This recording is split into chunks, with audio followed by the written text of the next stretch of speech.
to the finish line. Cause you're never gonna stop me trying. What's real is never gonna die. So take me to the finish line. Take me to the finish line.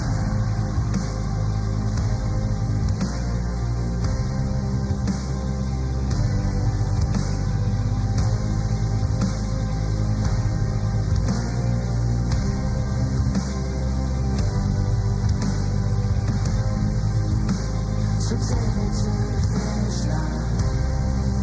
Cause what's real is never gonna die.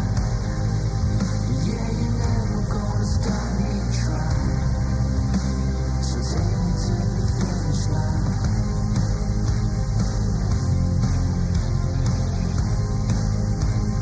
Take me to the finish line. Take me home.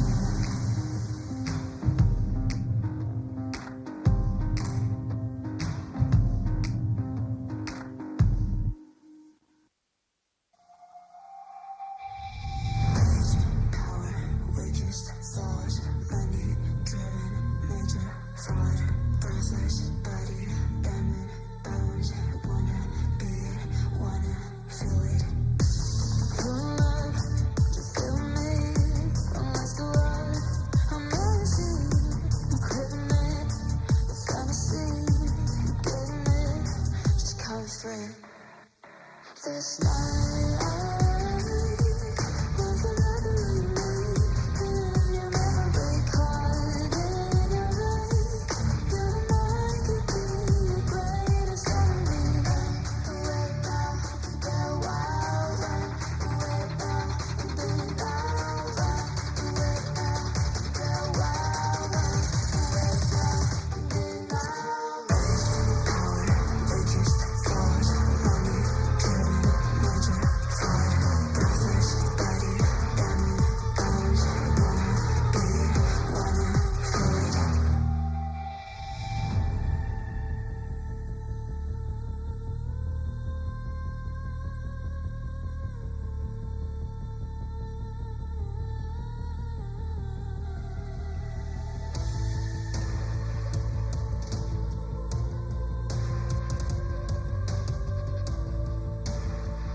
night3层护甲，怎么办？要吗？要吗？没双招的，好像要all in 直接杀。这个没有双招了。太阳圣剑指到，风舟倒地，但 model 也被抓，而且这里 Chris 看到过来了，设了一个大局。雷霆万军开始电，先电前面的 Forest， 但是主席收割局，拿下400块，还有超电磁炮，靠着圣的一个保护，这里先拿下一个 double kill， 然后又是一个112鸟往前再电，但是想换人头，但是 Chris 科长收下3连杀。这里塔利亚还能够继续再换，玄武飞岩杀也是非常的高，也要把人头给扳了回来。这里也是一个双杀，结果是塔利亚全杀。CFO 看起来是想要来抢的哦，卡萨一路的向前冲，但要被鬼灵之握绑住。不过小龙还没有进入到斩杀线，最后这个终极的比拼是 G1 拿下了小龙 ，Driver 同时其实也被 G1 就是被吉米恩给切到一半截，前面顶不太住了，卡萨必须得往后冲，但舍蛇冰河裂隙又成功起到切割战场的效果。然而凯文坚定意志有点快顶不住了，挖口能翻上墙，他要开电，但是现在电的对面确实是有点酥酥麻麻的。G1 在拍了3个人回来，但是凯文已经率先的倒地，不过挖口的拉扯还是要把这头猪做成电仔猪肉。再继续的往塔下进攻，顺也倒地，再跟船长的对拼，挖口拿到杀掉，站出来为 FAK 拿到团战的胜利。来看 CFO 是晚到了嘛，然后为了抢这个小龙，所以卡萨往前顶，想要硬拿，哇！但是后续重失败完之后，可以看到其实侧边的纳尔系注意完之后，后续这里布拉姆技能交完，已经没有什么技能，没有任何的控制，没有人能够限制，挖口找到一个机会就往前了，是他的操作时间了。而且另外一边侧面的沟里想要一个人卡住对方，但反而是让吉米恩后续找到一个闪现进攻的机会。哇！而且沟里是闪现没有过强啊，比较可惜了。那么再这样的下来 ，FAK 不只是挽回了劣势，进。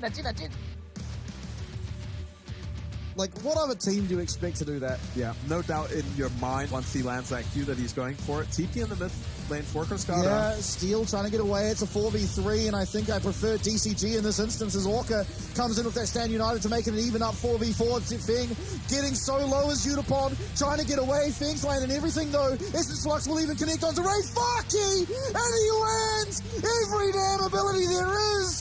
Feng playing out of his damn mind and will not lose a second game. 小猪会开吗？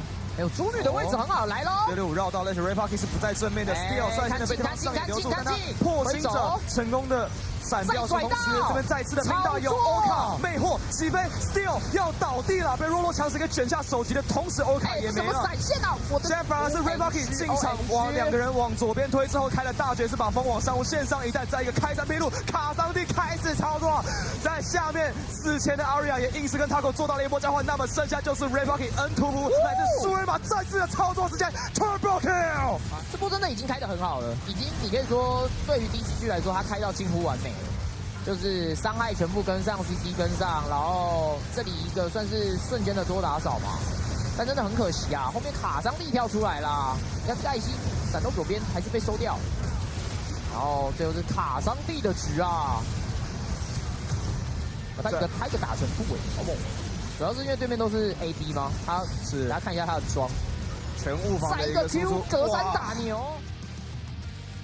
Ray Parky 也不敢闪现开电，直接 QR 闪，直接冲进去，有吗？我已经看到那个画面了。来了665绑到了深处，阿闪3个人，接着 Taco 跟 Cascada 开始输出 Ray Parky 只电了2下之后就直接去世，那么全部人被逼到高地里面，接着就是 Cascada 疯狂的导弹开射，电浆分解 ，DCG 拿到了 Ace， 完全就看到了这个画面就是长这样，啊，只要冲进去就赢了。Q 阿闪，耶！哇，665很美啊，665木乃伊确实玩得好，好猛哦。 这个木乃伊大概有这个哇安娜斯南木的等级耶，强啊！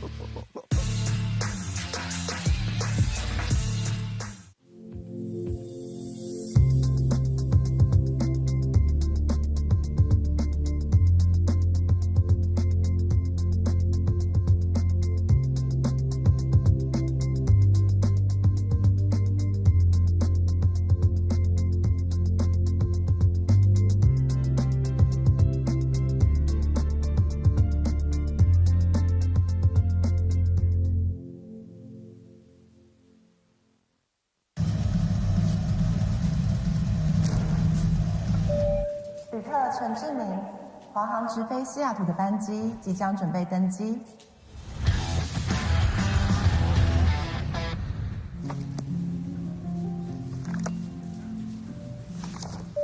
旅客何淑慧，华航直飞西雅图的班机即将准备登机。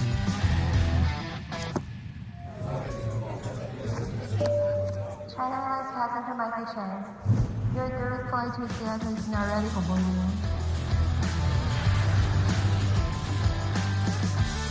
华航直飞西雅图，7月14正式起航。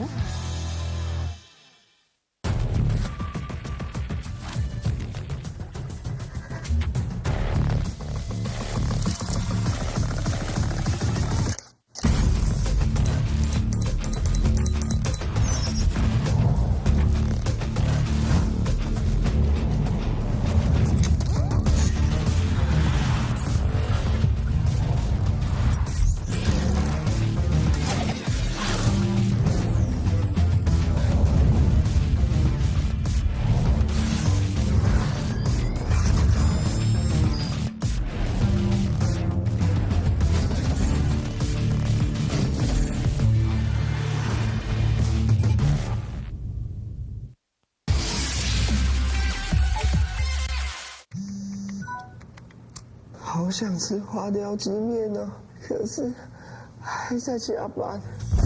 阿妈，加班也能来碗酒香补一补哦。就是这味道。这碗花雕鸡面帮你补身又补心，好满足哦。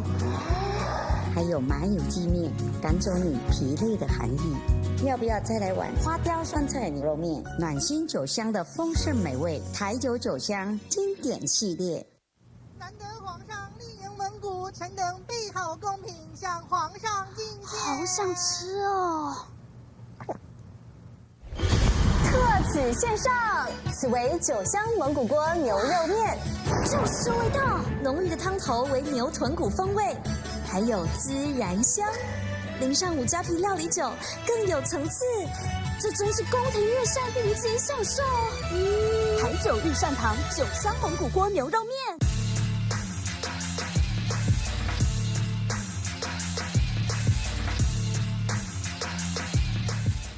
3层护甲，怎么办？要吗？要吗？没双招的，好像要all in 直接杀。这个没有双招的，太阳之源只到风舟倒地，但 Model 也被抓，而且这里 Chris 看到过来了，设了个大局。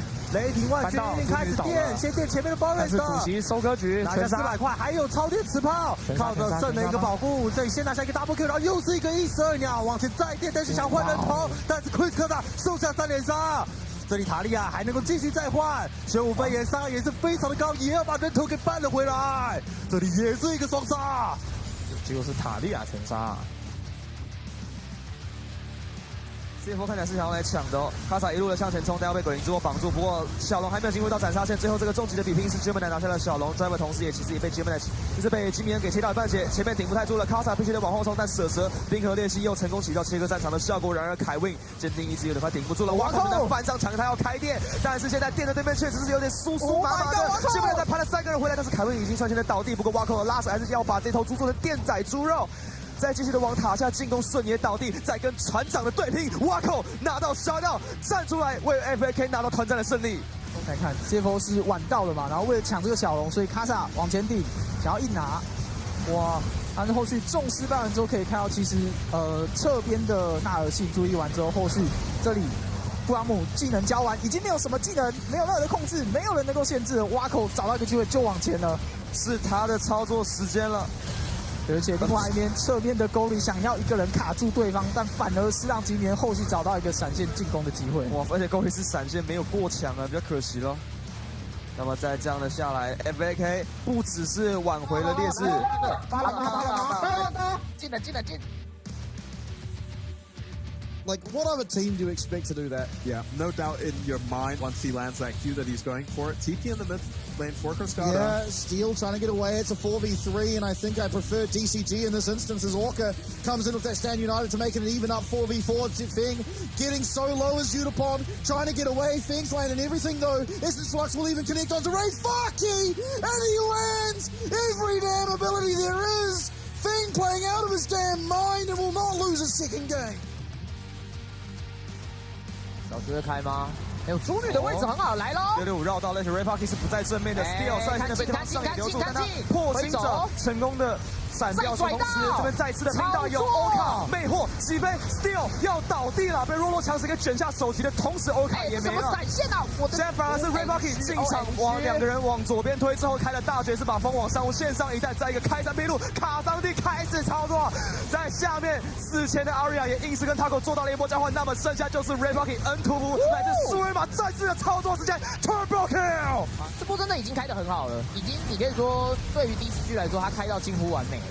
就是伤害全部跟上 ，CC 跟上，然后这里一个算是瞬间的多打少嘛，但真的很可惜啊，后面卡桑蒂跳出来啦，你看盖西闪到左边还是被收掉，然后最后是卡桑蒂的局啊，他一个打成不稳，好猛！主要是因为对面都是 AD 吗？他是大家看一下他的装，全误防的一个输出，隔山打牛。Ray Parky 也不敢闪现开店，直接 QR 闪，直接冲进去，有吗？我已经看到那个画面了。来了665绑到了深处，阿闪3个人，接着 Taco 跟 Cristata 开始输出 ，Ray Parky 只电了2下之后就直接去世，那么全部人被逼到高地里面，接着就是 Cristata 疯狂的导弹开射，电浆分解 ，DCG 拿到了 Ace， 完全就看到了这个画面就是长这样，他只要冲进去就赢了。Q 阿闪，耶、哇，665的很美啊，665。木乃伊确实玩得好，好猛哦！这个木乃伊大概有这个哇安娜斯曼木的等级耶，强啊！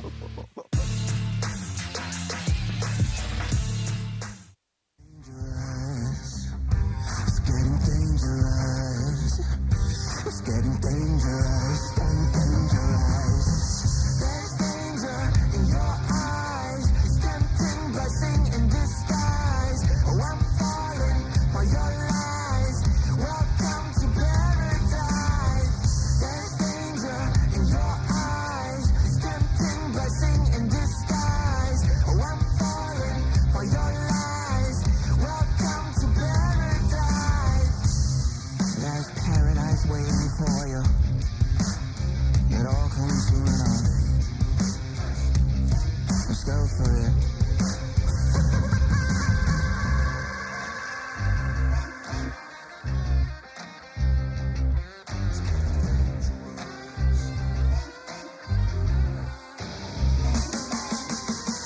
There's danger in your eyes, tempting blessing in disguise. Oh, I'm falling for your lies.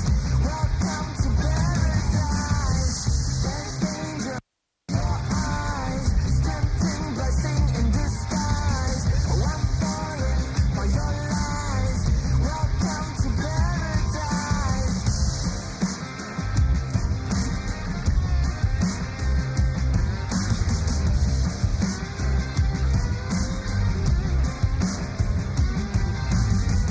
There's danger in your eyes, tempting blessing in disguise. Oh, I'm falling for your lies. Welcome to paradise.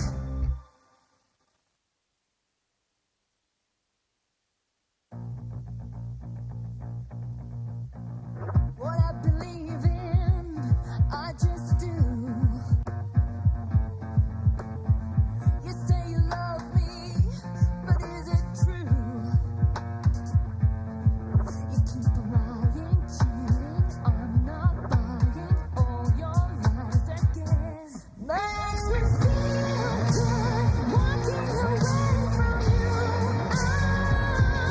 Makes me feel good, having the person I do. Oh, it just feels so good.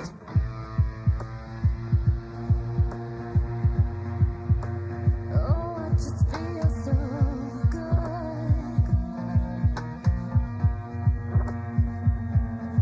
You keep lying, cheating, I'm not buying all your lies again. Makes me feel good, walking away from you. Makes me feel good, having the person I do. Oh, it just feels so good.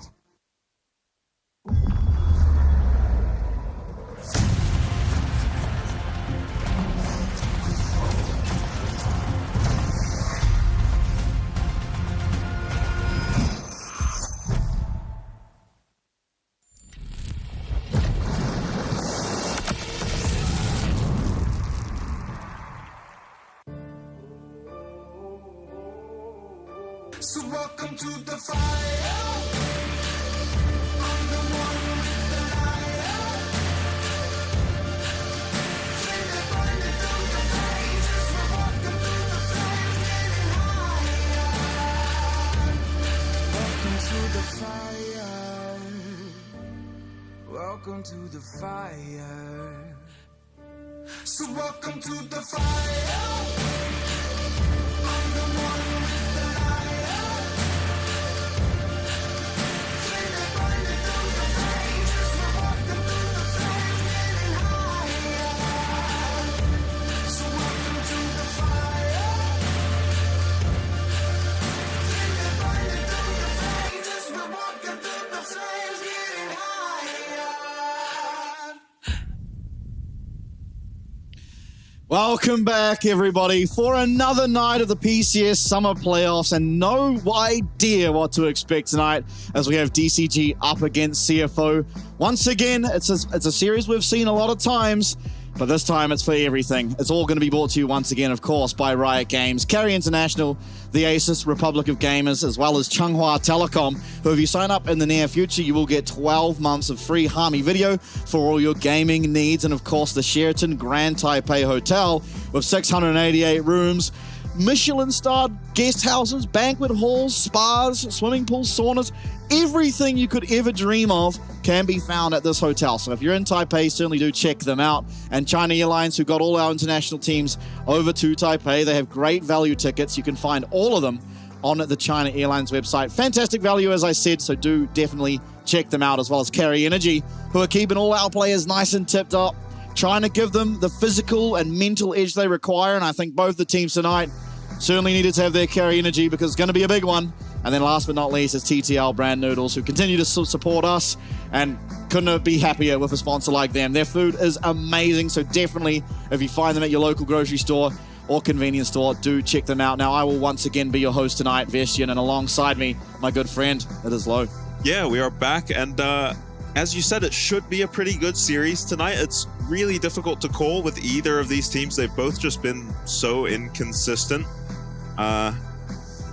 DCG are a frustrating team to watch alongside CFO. I think because we do love these teams, we do, get upset when we see them, doing things we don't expect. DCG just strange drafts. Yes. And what we mean by strange is standard drafts. Yep. We actually want the weird and peculiar picks coming out from DCG. They just pilot those champs really well, and they play those comps just better than their opponents. CFO, on the other hand, sometimes with just confusing approaches to the game, not always looking like they're on the same page, and I think both teams looking to bounce back.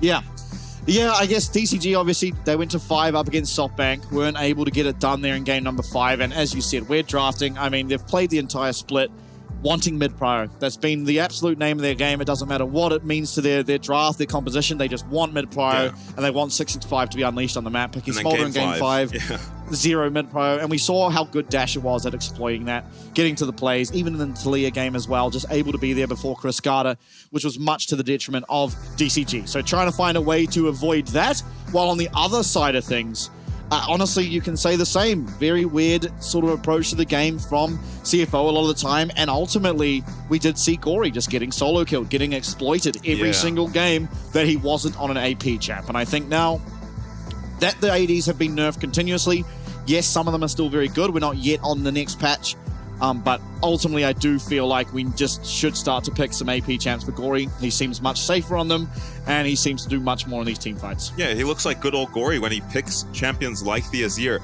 When we saw his Corki in that previous series where they did go down to Frank, he was just making confusing plays on the Corki, Valkyrying low HP without his teammates there.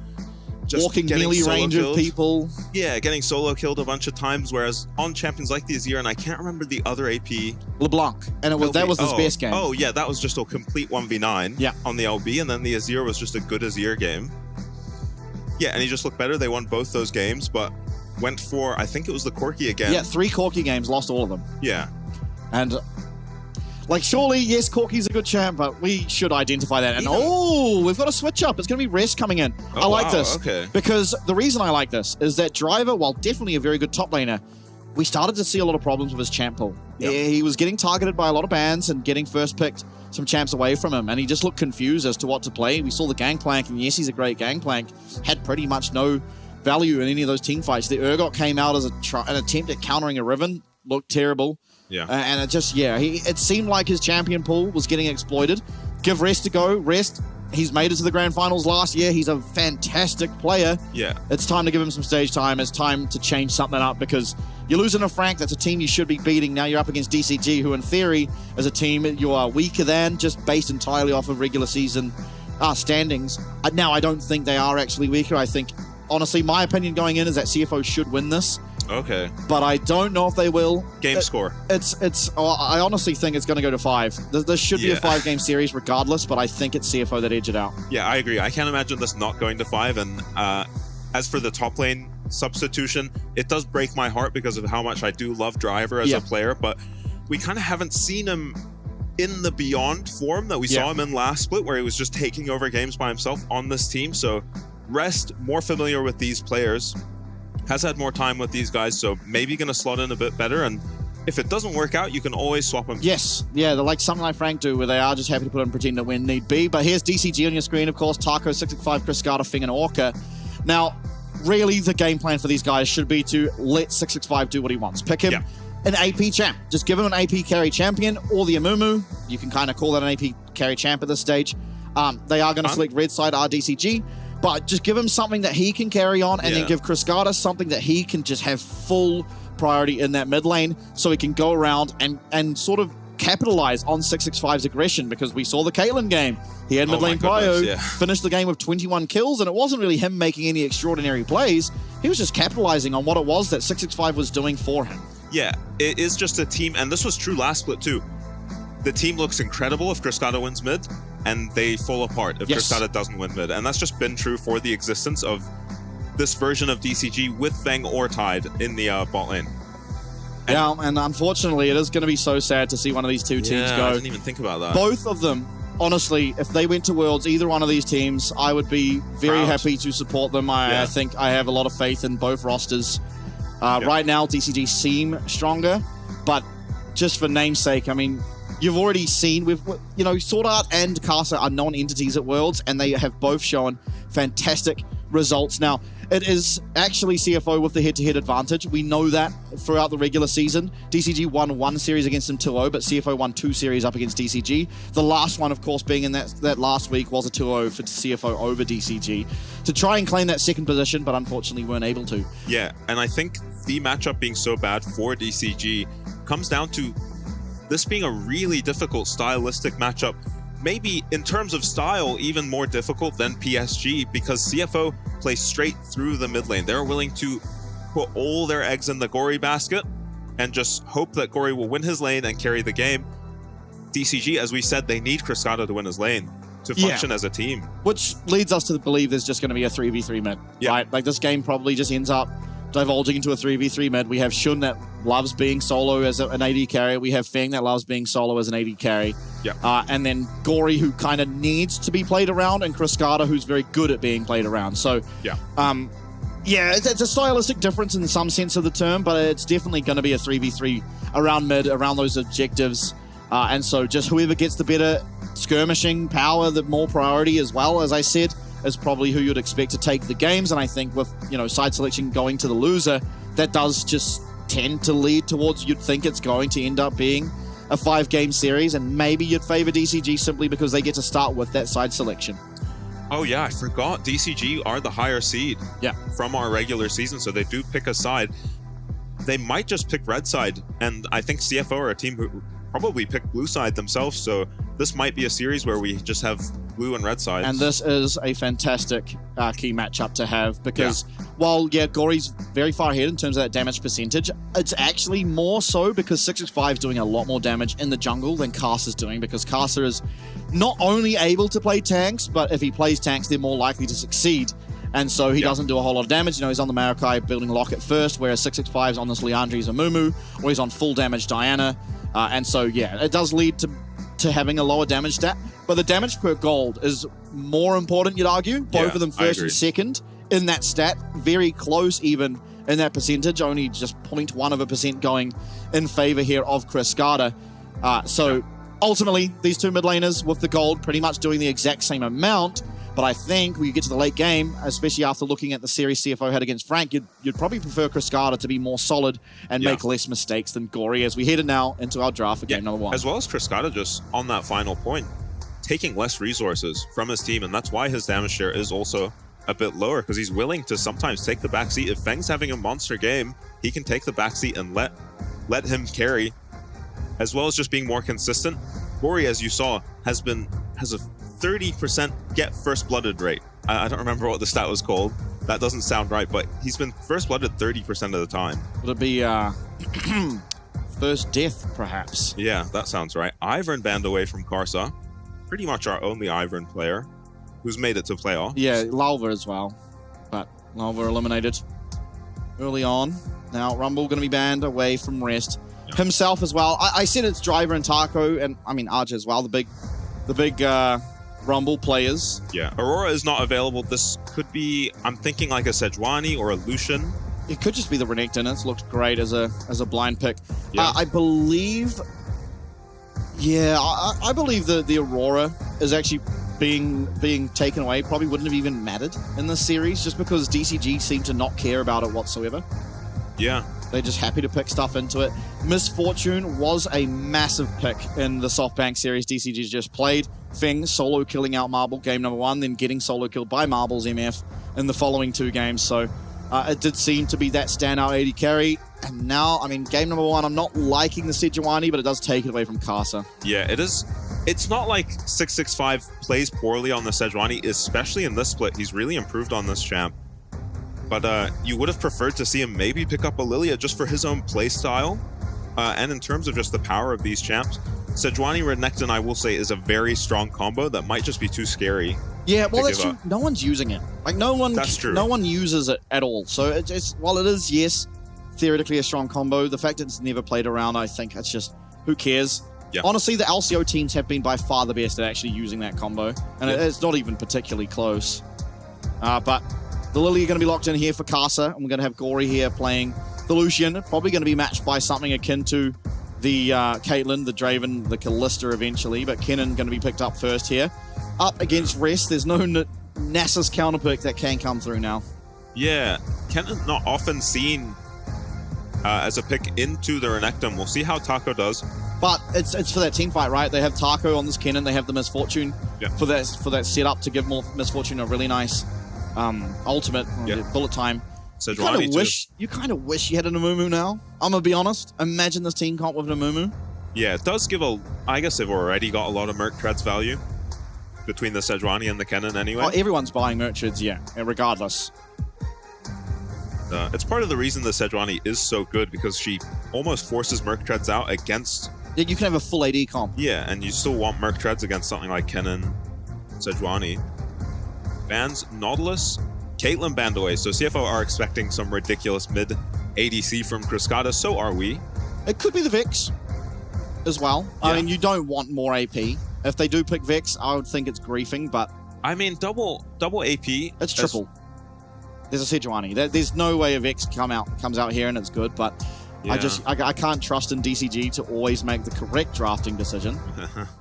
Yeah, it would be a very DCG style who pick something like the Vex, but sometimes they're a team who pick a champion once in a matchup and never pick it again, even though they won with it, and then you just never see it again. It wasn't exactly this matchup that they played Vex into, it was the Aurora.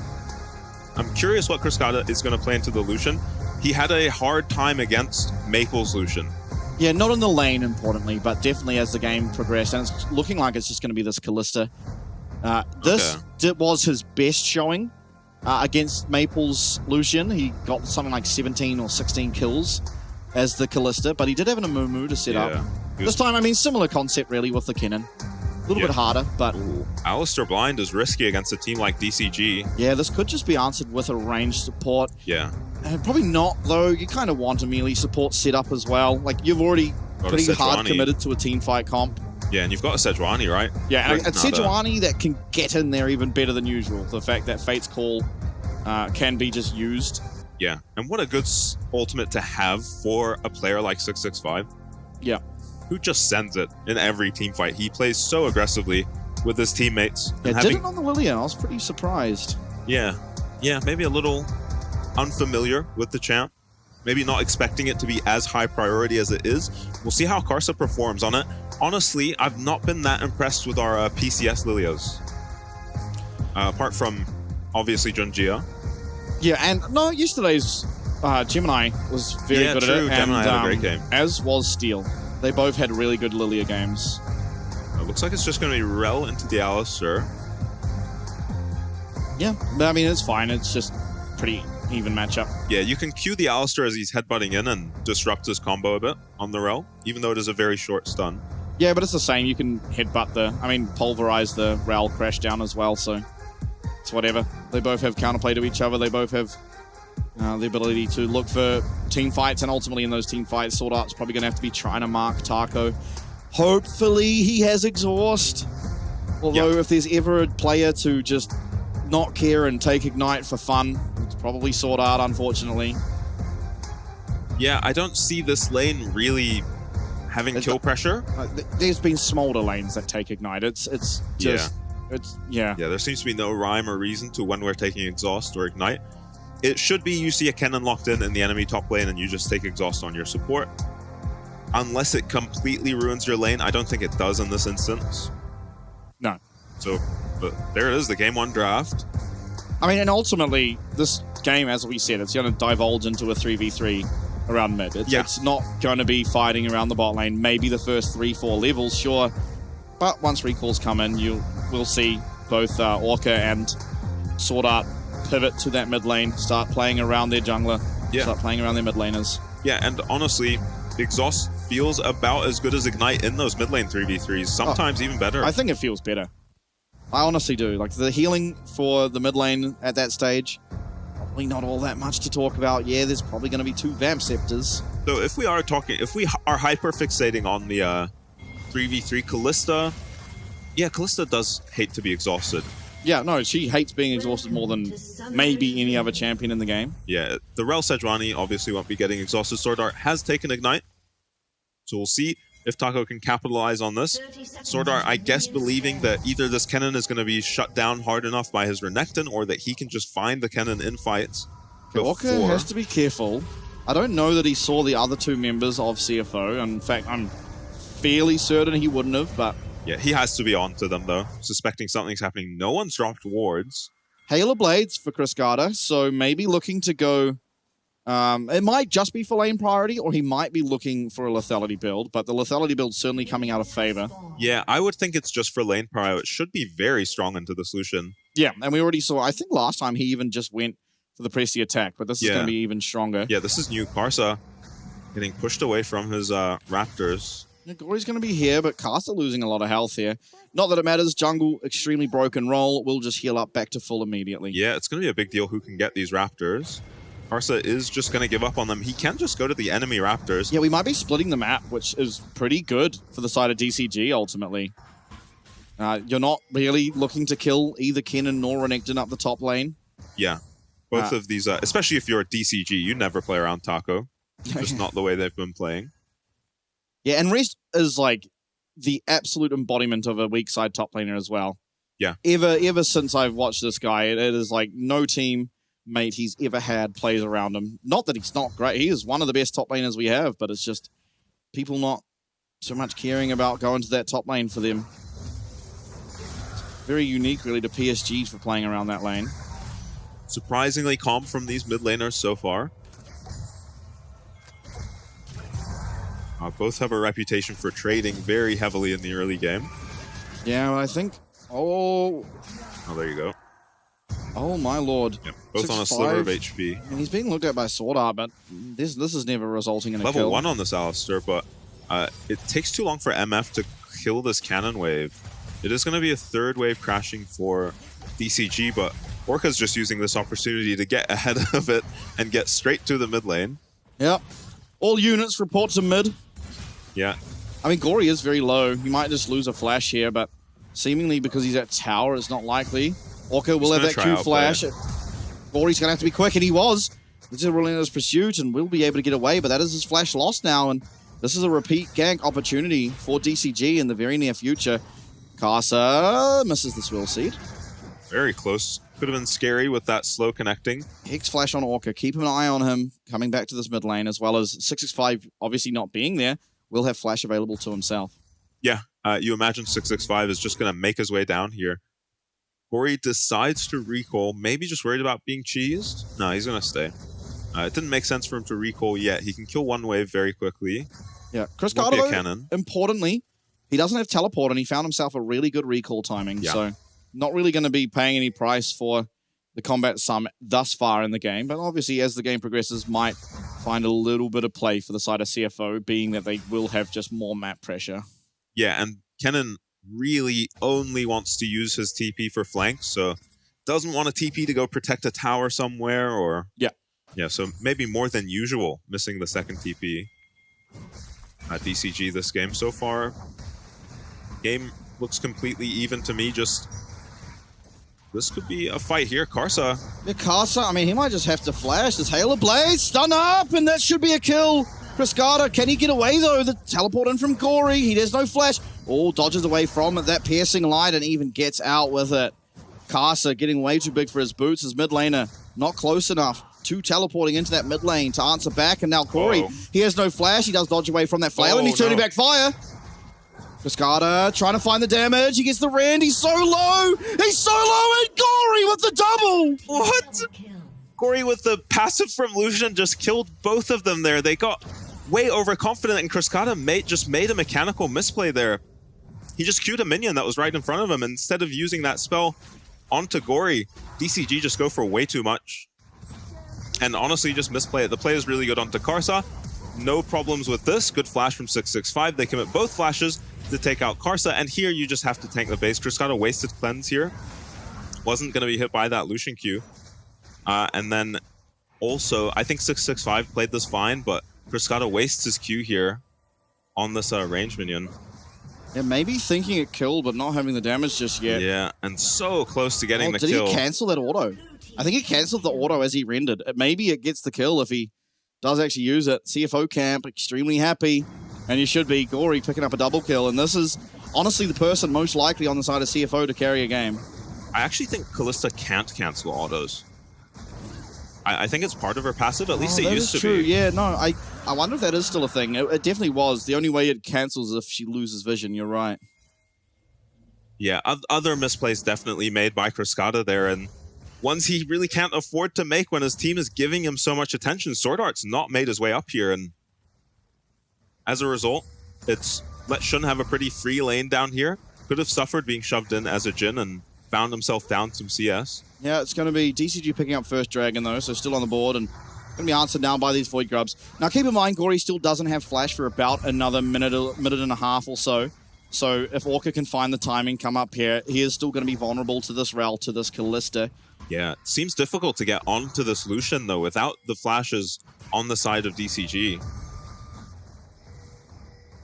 And Gory well, there's now the Hex double Flash, buffs. right? The Hex Flash and an unmounted Rel can absolutely run at Gory. Yeah. Keeping the pressure on the mid lane, though, are DCG. And oh, and that's the Fate Sealed now unlocked, so even more gap closes to be able to get onto this Lucian. Yeah, I didn't even think of that. This Lucian doesn't have his any cleanse either by virtue of being a mid laner, so maybe 665 can look to get his ulti before this flash is up for Lucian. It's going to be a very tight window. I haven't seen exactly who Cryscada has marked, but I actually think it's probably better to mark Orca this game. Giving Rel that much access is really, really hard to play around, like for the side of CFO. Yeah, whereas Sejuani, I mean, yeah, sure, she'll get in, she'll knock people up, and she'll feel okay being in the middle of everyone. Won't have that same AoE available to her as the Rel. Yeah. The Vamp Scepter here on Cryscada does confirm it is just Halo Blades, and he's going on to afterwards. Good trade for Cryscada. Still such a strong laner, the Kalista, in these solo lanes especially. This champion was a demon in our 1v1s. Yeah, it was, right? Pretty much always banned. Cryscada looking to put pressure on, or sorry, Karsa putting pressure on Cryscada. No cleanse on this Kalista could be quite scary. Both mid laners very vulnerable to the opposing jungler. This is Shun taking advantage of, I mean, Orca just being out of lane for all this game, and Sword Art staying here to zone out Feng. He's up CS. He's up XP on this Jhin. And it's a strong Jhin game, assuming he can avoid this cannon. Nice trade once again for Cryscada, and he also has access to lifesteal, so going to be even able to heal up further, but Gory has his flashback now, so summoner advantage in terms of that spell. And Cryscada finding more trading. Gory's going to have to look for a recall. He doesn't have teleport.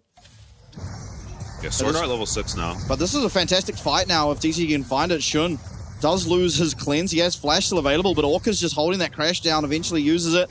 But in the mid lane, what happened? Cryscada looks like he got locked down and just taken out. Gory cancelling that recall. And through will come that Lofting Lullaby. It looks like 665, not long for this world. Knocked up, taken out. And everything coming up CFO. Up now 1.5k gold. Yeah, it feels like it's falling apart a little bit. I'm assuming Cascada just got flashed on by Sword Art and Karsa there. We'll see exactly what happened to him. He's pretty low on mana, on top of Vision right now. Yeah. Flashed on by Sword Art, finished off by Karsa and Gory. And then Karsa doesn't use his ult intelligently on this Kalista and has it for the Sejuani. Jin ult to help out in this fight too. Shun did lose his sums, but they weren't able to chase him down. We're now 3-0 on this Lucian, almost finishing up that Blade of the Ruin King. Feeling extremely strong. Sword Art even going to try and get into mid, but there's a nice pink ward placed earlier in the game by DCG that will spot him out.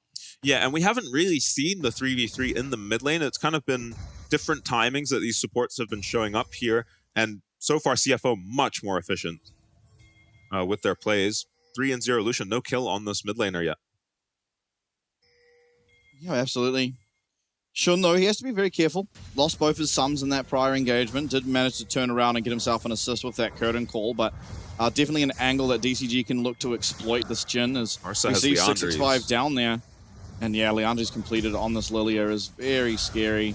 Yeah, might be a change of plans now for DCG. And play around this Jin who is very behind, but it looks like Karsa and Sword Art reading the play.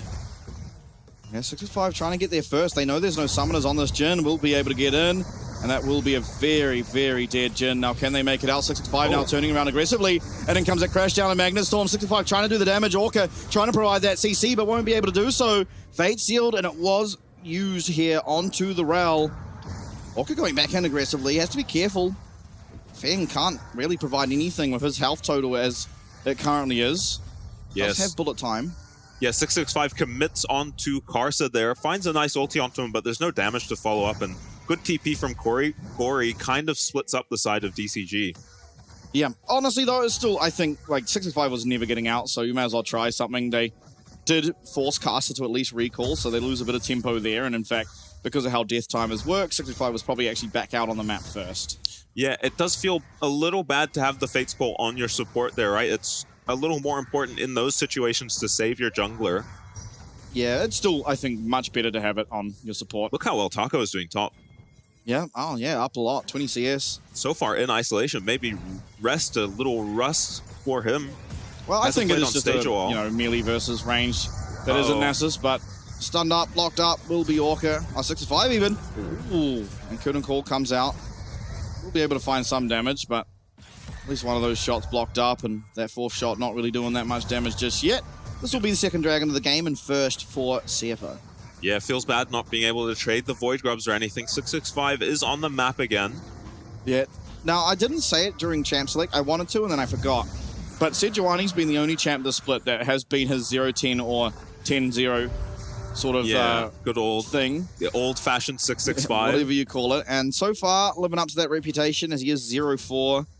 4 out of his 6 deaths that his team does have. And looking very rough, to be entirely honest. Yeah, and don't be fooled into thinking this is going to cause 665 to play safe or, you know, preserve his KDA, let his team carry. No, he will continue to go forward and set up plays with his team, and it's a reason we love this team, as well as sometimes hate this team. Yeah, I think Molecule had a great tweet. One of those copy passes that was just about 665. Oh, Rest looking for a teleport down this bot lane, maybe looking to save the tower.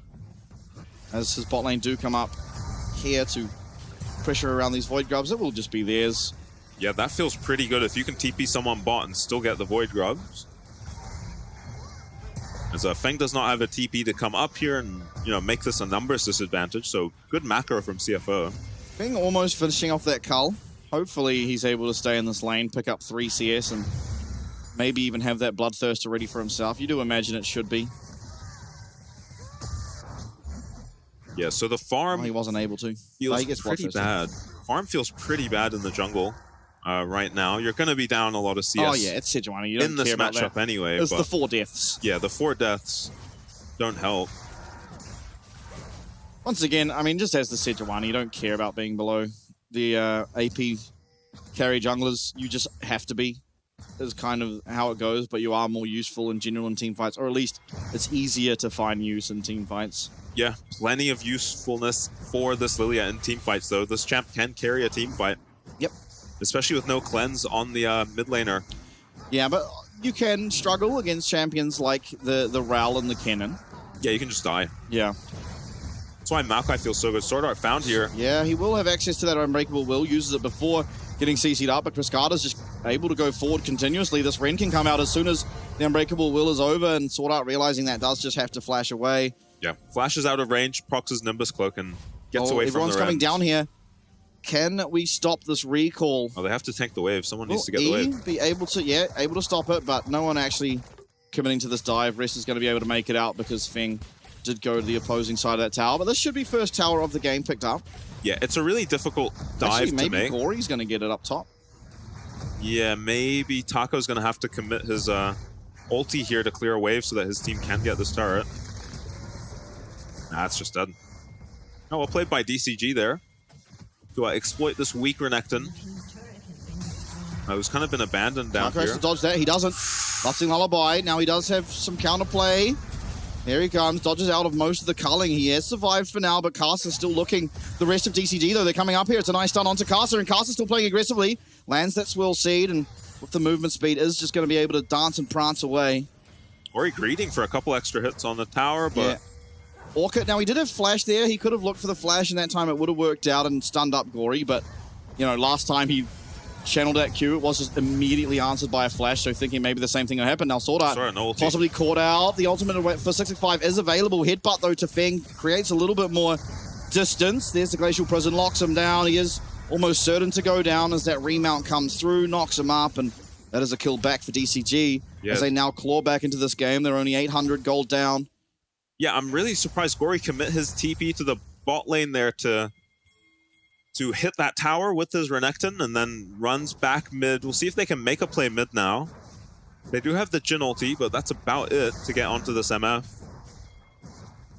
Yeah, seemingly looking aggressively, but Feng looks like he's pretty safe based entirely around his health and his sums, so... Yeah. How good has Feng been this playoffs?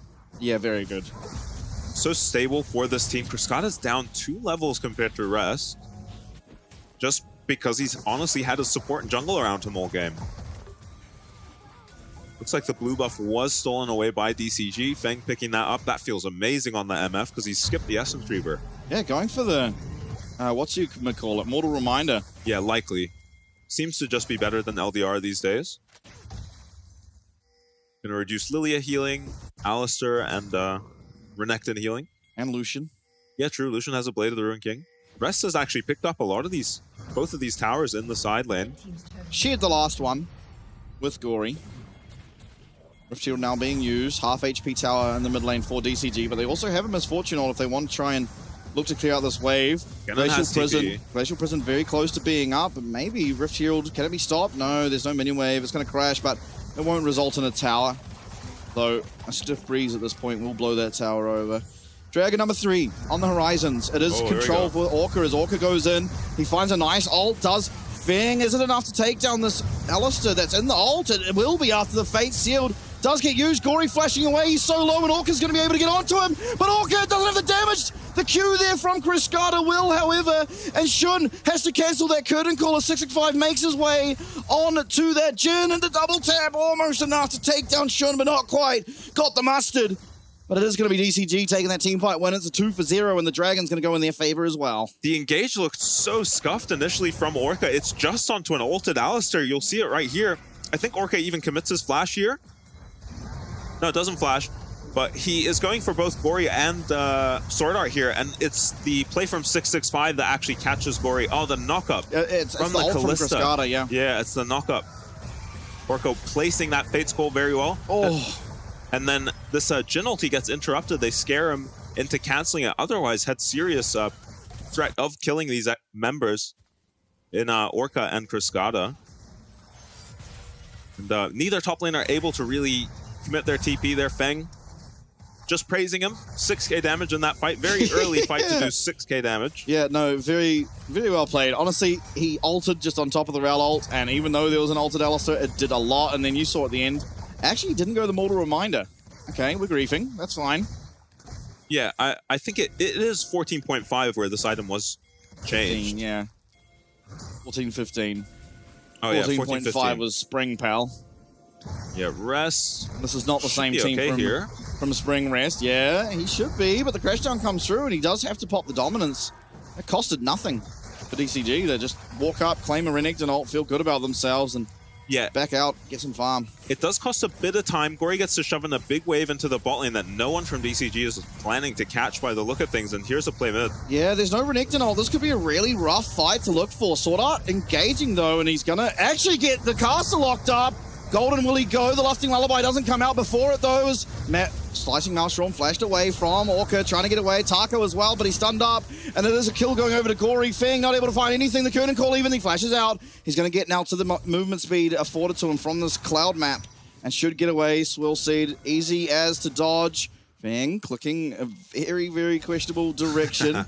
Now, bullet time is still available, but so is actually nothing on the side of CFO. Bullet time used, not actually in range to clear out that minion wave, and so kind of just wasted, but Riscado at least gets a tower on the top side. Still CFO coming up trumps. Yeah, they pick up 2 towers in that play and a bunch of kills. Riscado was not there the entire time, and maybe they thought the Alistar ulti was still down, because they do try to turn onto him here.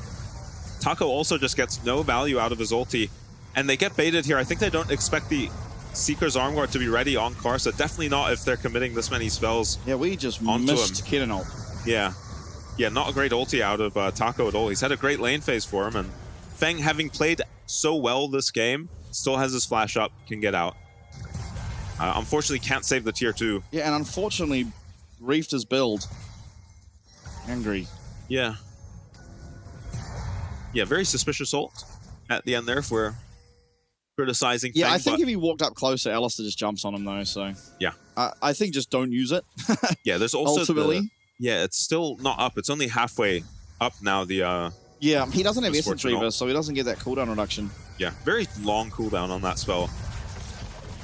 And importantly, I think Rest kept his flash. This is a Kalista with no cleanse, so anytime he can flash onto this Kalista, his teammates can follow up pretty easily with a Jhin Lucian. Taco now does have his flash, however, and Orca, while not having flash, has that Kalista ult, so it's not that important ultimately. But Baron started up now by the side of DCG. It's going to be found. The Swirl Seed doesn't actually connect onto Feng. I thought it might. Yeah. But because of this Baron map and how it is, that Swirl Seed actually didn't grant vision.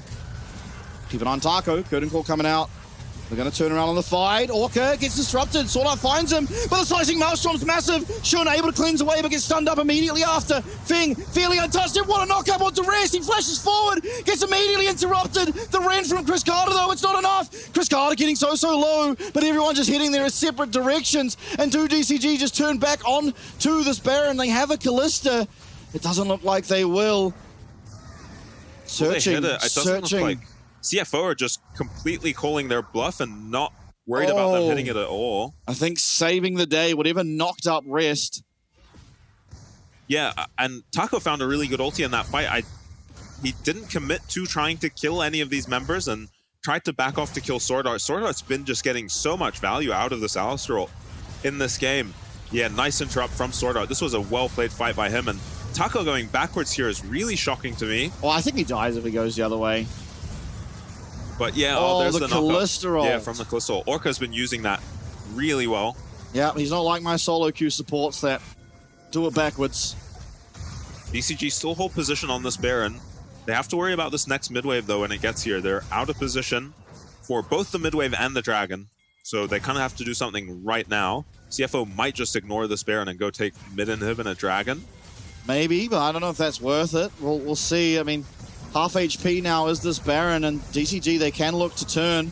Orca back in the same position he was in last time. Obviously, Sword Art marking him. He's going to find the knockup coming through the headbutt. Watch Orca. Can he find a big engage? No, the crashdown goes backwards, but this Baron's just taken out. It's going to be 65 with the smite alongside that Ren. The bullet time to stop any more forward movement. Low health bars now for CFO. DCG, they get the Baron. They're running away. Through comes his Curtain Call, though. It's going to land onto Chris Carter. 2 shots onto Chris Carter, but no more can. It's a nice 2-man knockup on both the carries from Sword Art, but he's stuck. The Ren, not enough damage. Taco going to get that ultimate out onto Caster on the top side, and now Shun is in no man's land. I believe this is the DMZ. This landmine's absolutely everywhere. He's trying to get away. The Q from Feng will not be enough. Neither will Chris Carter land that Q either. The Ren not to be here. but 665 extremely fast, will slow down that Jhin, will claim themselves a kill, and Rest teleports, fails his E, and Taco is under no threat whatsoever. It's DCG now, up 2k, claiming the Baron. There's a dragon on the map they can claim, or they can just look for some towers. Yeah, and it was honestly just a massive overchase from CFO. Rest is dead. Rest, no flash. He does manage to get away from the flail. 2 more auto attacks will do it, but no, really well played by him to get out of that situation. Yeah, Gory in a little danger too, and DCG don't look interested in going for this dragon at all. It would put them on soul point. Massive Baron power play so far. 3.2k gold. Aggression onto 665. There's a blast cone available, but Sword Art puts down a ward, not going to allow 665 to use it. But he's just pulling the trigger onto Gory, who does manage to flash away. 665 certainly going to go down, maybe just committing his life for the rest of the team to be able to survive. Sword Art going to be traded as Taku picks up that kill, and Rest is chasing Orca. Orca with a lot of CC, a lot of health, maybe able to get away, but Gory's trying to get up here, trying to contribute to killing down the support. Meanwhile, the rest of DCG, they're just pushing mid. It's 3 people committed onto this Rel, who might even still make it away. Can he get away? The crash down, he's traded some distance, but the slice and dice, the stun should be here in just a moment. There it is. That is Orca going down, but the time wasted on killing this Rel means that 1 tower in the mid lane goes down, and DCG, they look now for this inhibitor tower. Yeah, it's for sure the inhib is gone. Oh, they decide to not commit to the inhib because they're worried about Sword Art showing up. I'm not really sure why CFO felt they needed to commit 2 members to chase down the Rel there. It's going to give DCG good position on this dragon, though. They are just down at their support right now. Taco with no TP available is going to recall, which means that if CFO go for this dragon, they do probably get it.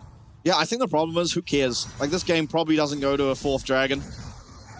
So DCG realizing, you know, whatever, it's going to only be the CFO's 2nd dragon. We don't have to care about that. Just get a bit of timing, get on our recalls, get back on the map, get looking aggressive as we tend to do as the side of DCG. But CFO, they haven't pulled the trigger yet on the dragon.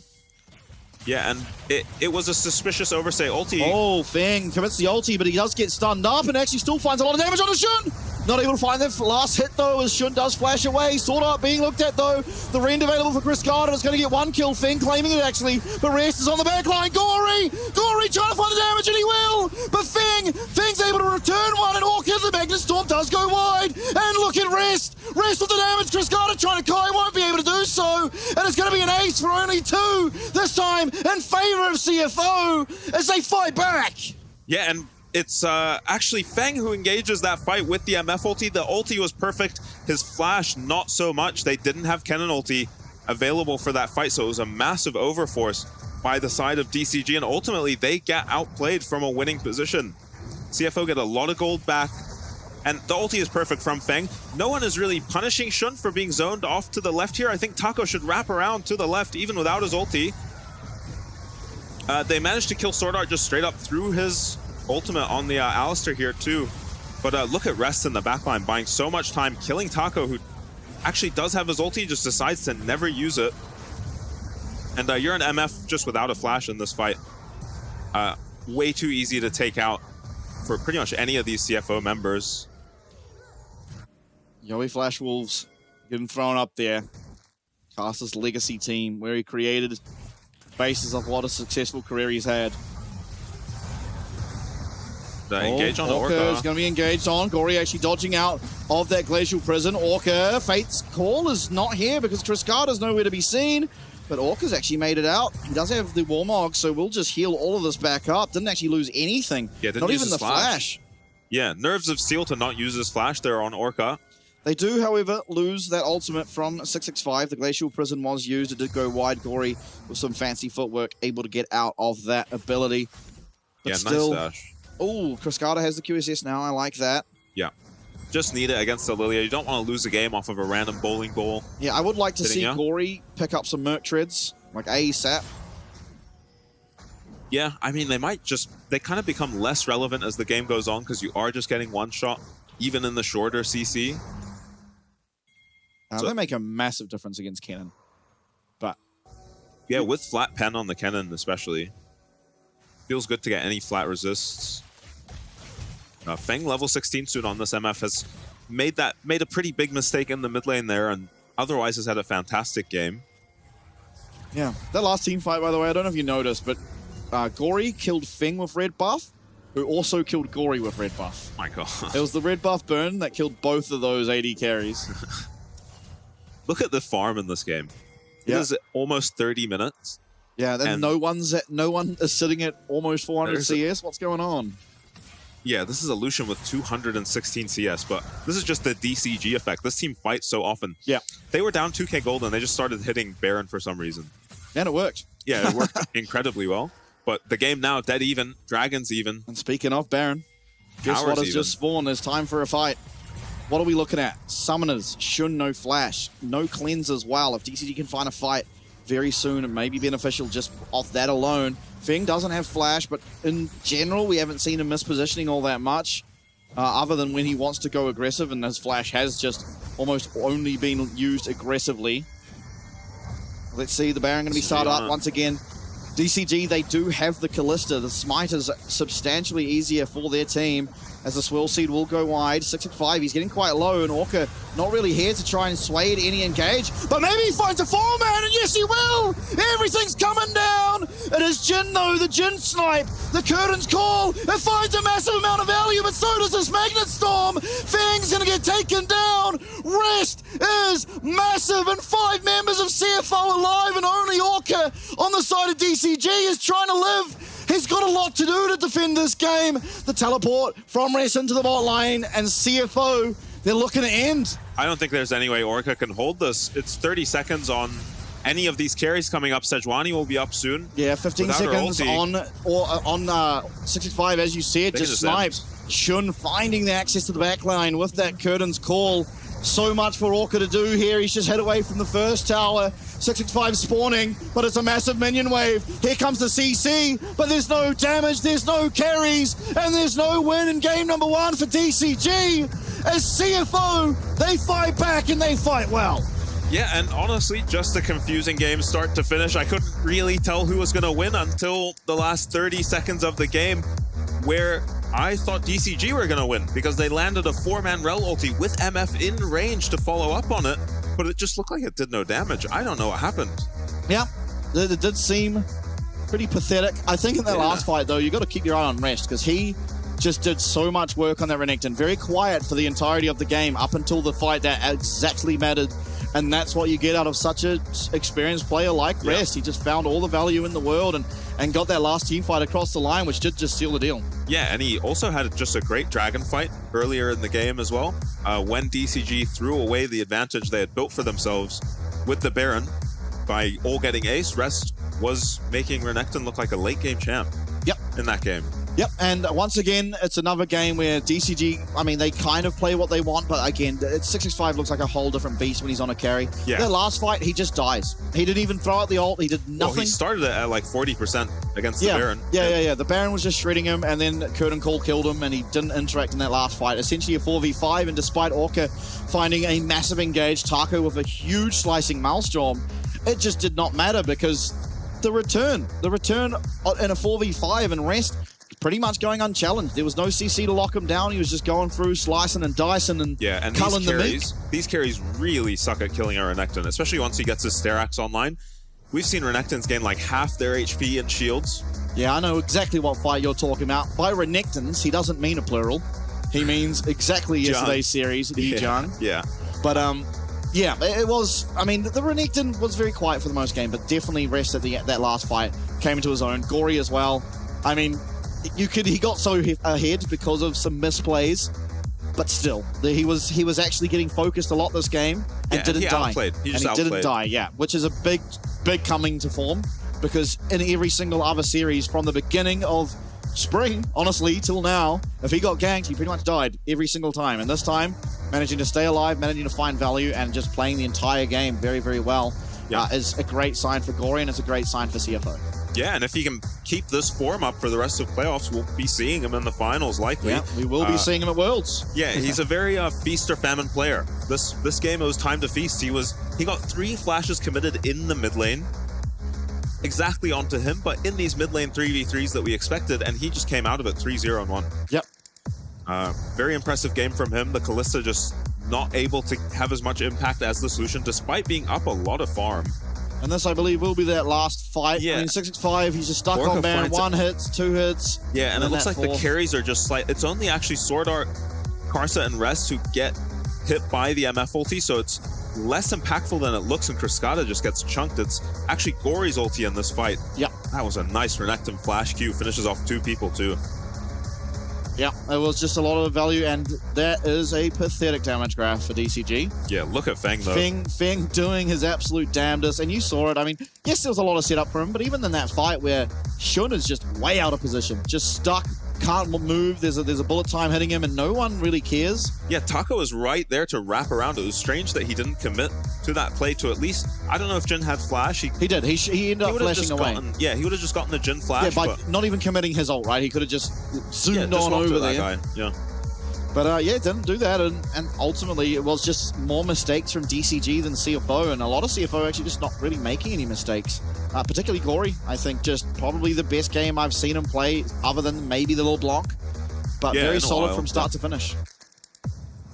Yeah, I mean, Shun just did his job on a Jin this game. You're expecting just 3v3s mid, so weak side ADCs, weak side top laners, and I would honestly say Feng outperformed. Does have a much stronger champion than the Jin, who usually just plays a utility role. Well, the Jin is also probably like the second strongest AD carry, maybe after Ashe actually. We forget Ashe exists, but yeah, maybe Ashe is the queen of the Rift in terms of that AD carry position, but MF and Jin I think are just a close second.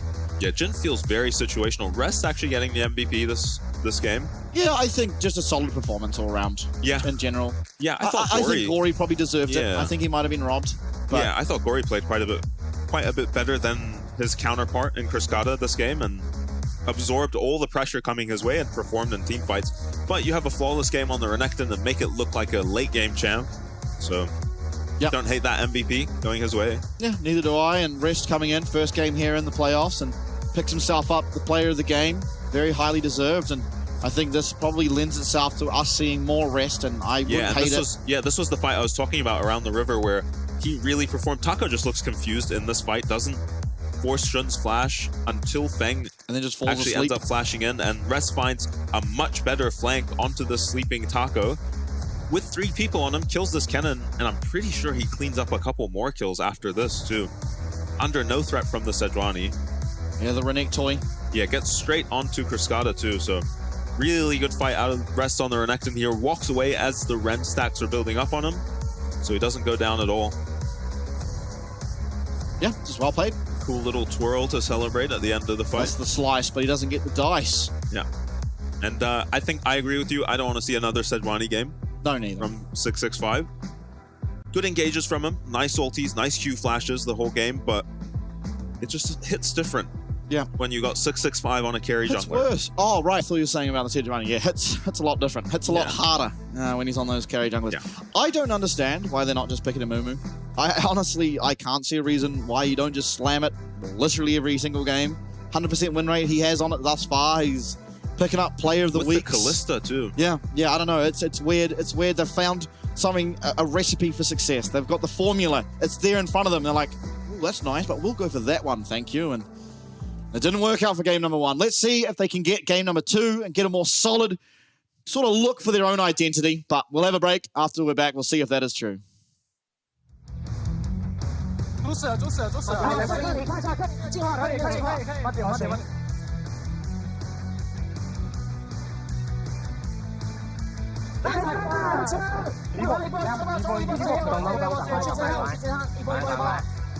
一波，下路挺好，下路吧，我也都可以，下路一波就好。哇，好难到啊！一波断掉嘛。有机会啊，15秒，有机会。可以，我们上射手然后有了6重，7重快，超快。别跑，还没怕的。你要去帮我们，猪女也没用，猪女没怕到，不要怕兄弟，不要怕。一塔就好，不要火了，一塔就好，A 塔就赢了。来吃，要不要刚好？这，超，可以杀，杀了，加速线上，nice，好打的，你们打得好哎，哇，你玩的那波真好。关键时刻，握着阿嬷帮我准备的球拍。让我更有把握赢球。阿嬷，好睡吗？对呀，家人的爱是多年的依赖，就像我多年以来依赖中华电信。金白来，最疼我的家人，最挺我的中华电信，舞动精彩，共创未来，永远走在最前面。中华电信。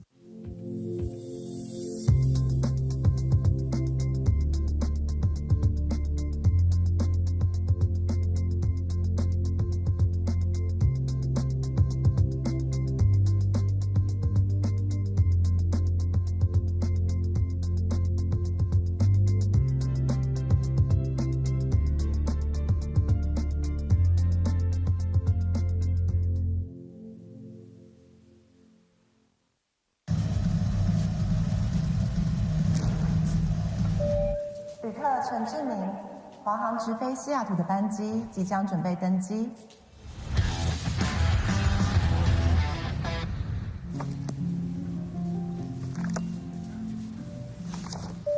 旅客何淑慧，华航直飞西雅图的班机即将准备登机。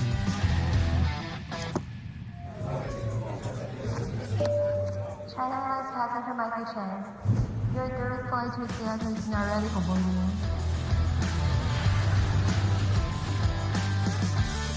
华航直飞西雅图，7月14正式起航。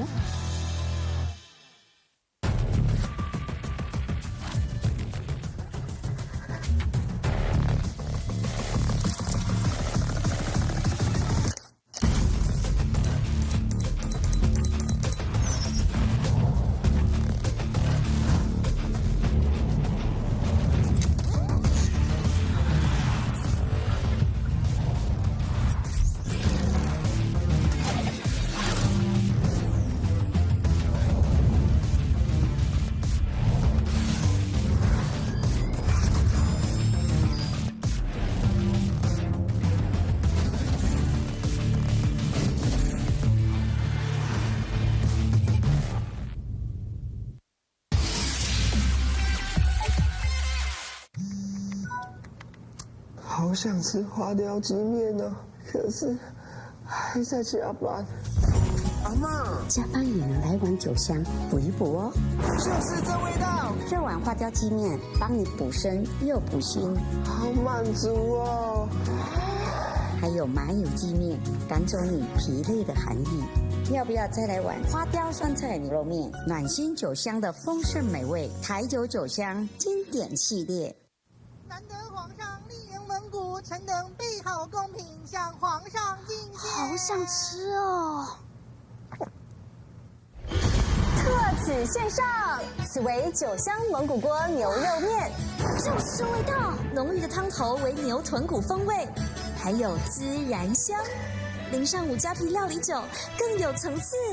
这真是宫廷御膳顶级享受。台酒御膳堂酒香蒙古锅牛肉面。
Said I hate to see you go, but you're always back for more.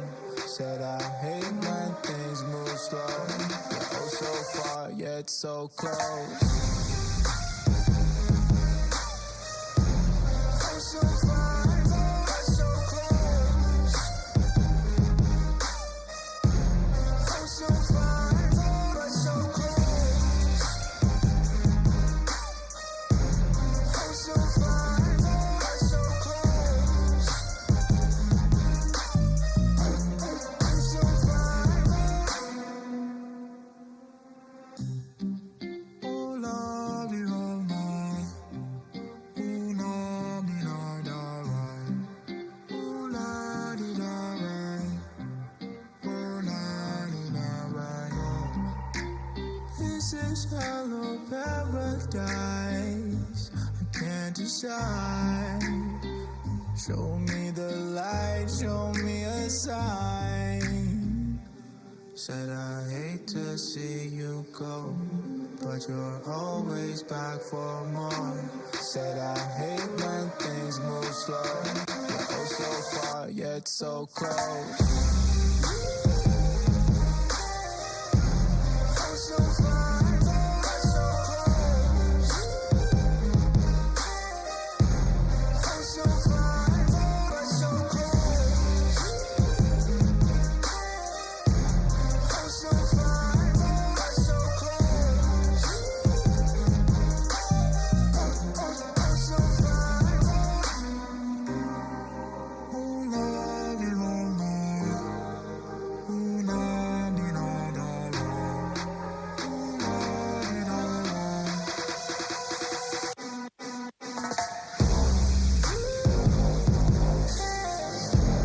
I'm so far but so close. I'm so far. I'm so far but so close. I'm so far but so close.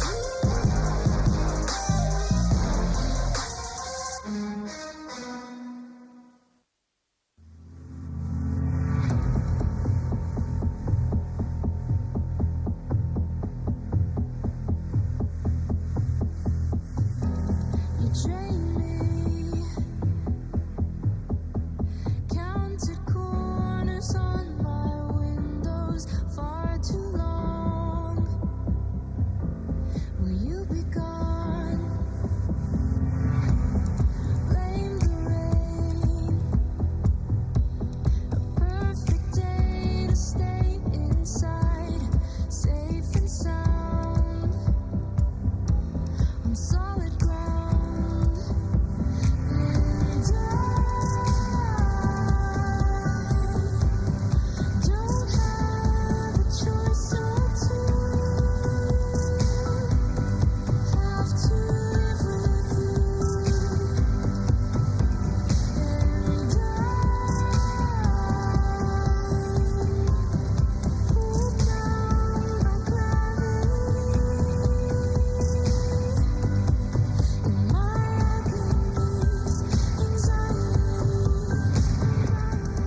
Welcome back, everybody. It's CFO who strike first in our series. They now lead 1-0, and DCG, they had fight within that game, but certainly falling apart around the end. So let's see if they can turn it around. They will once again, of course, be on the red side, as we know and love about DCG.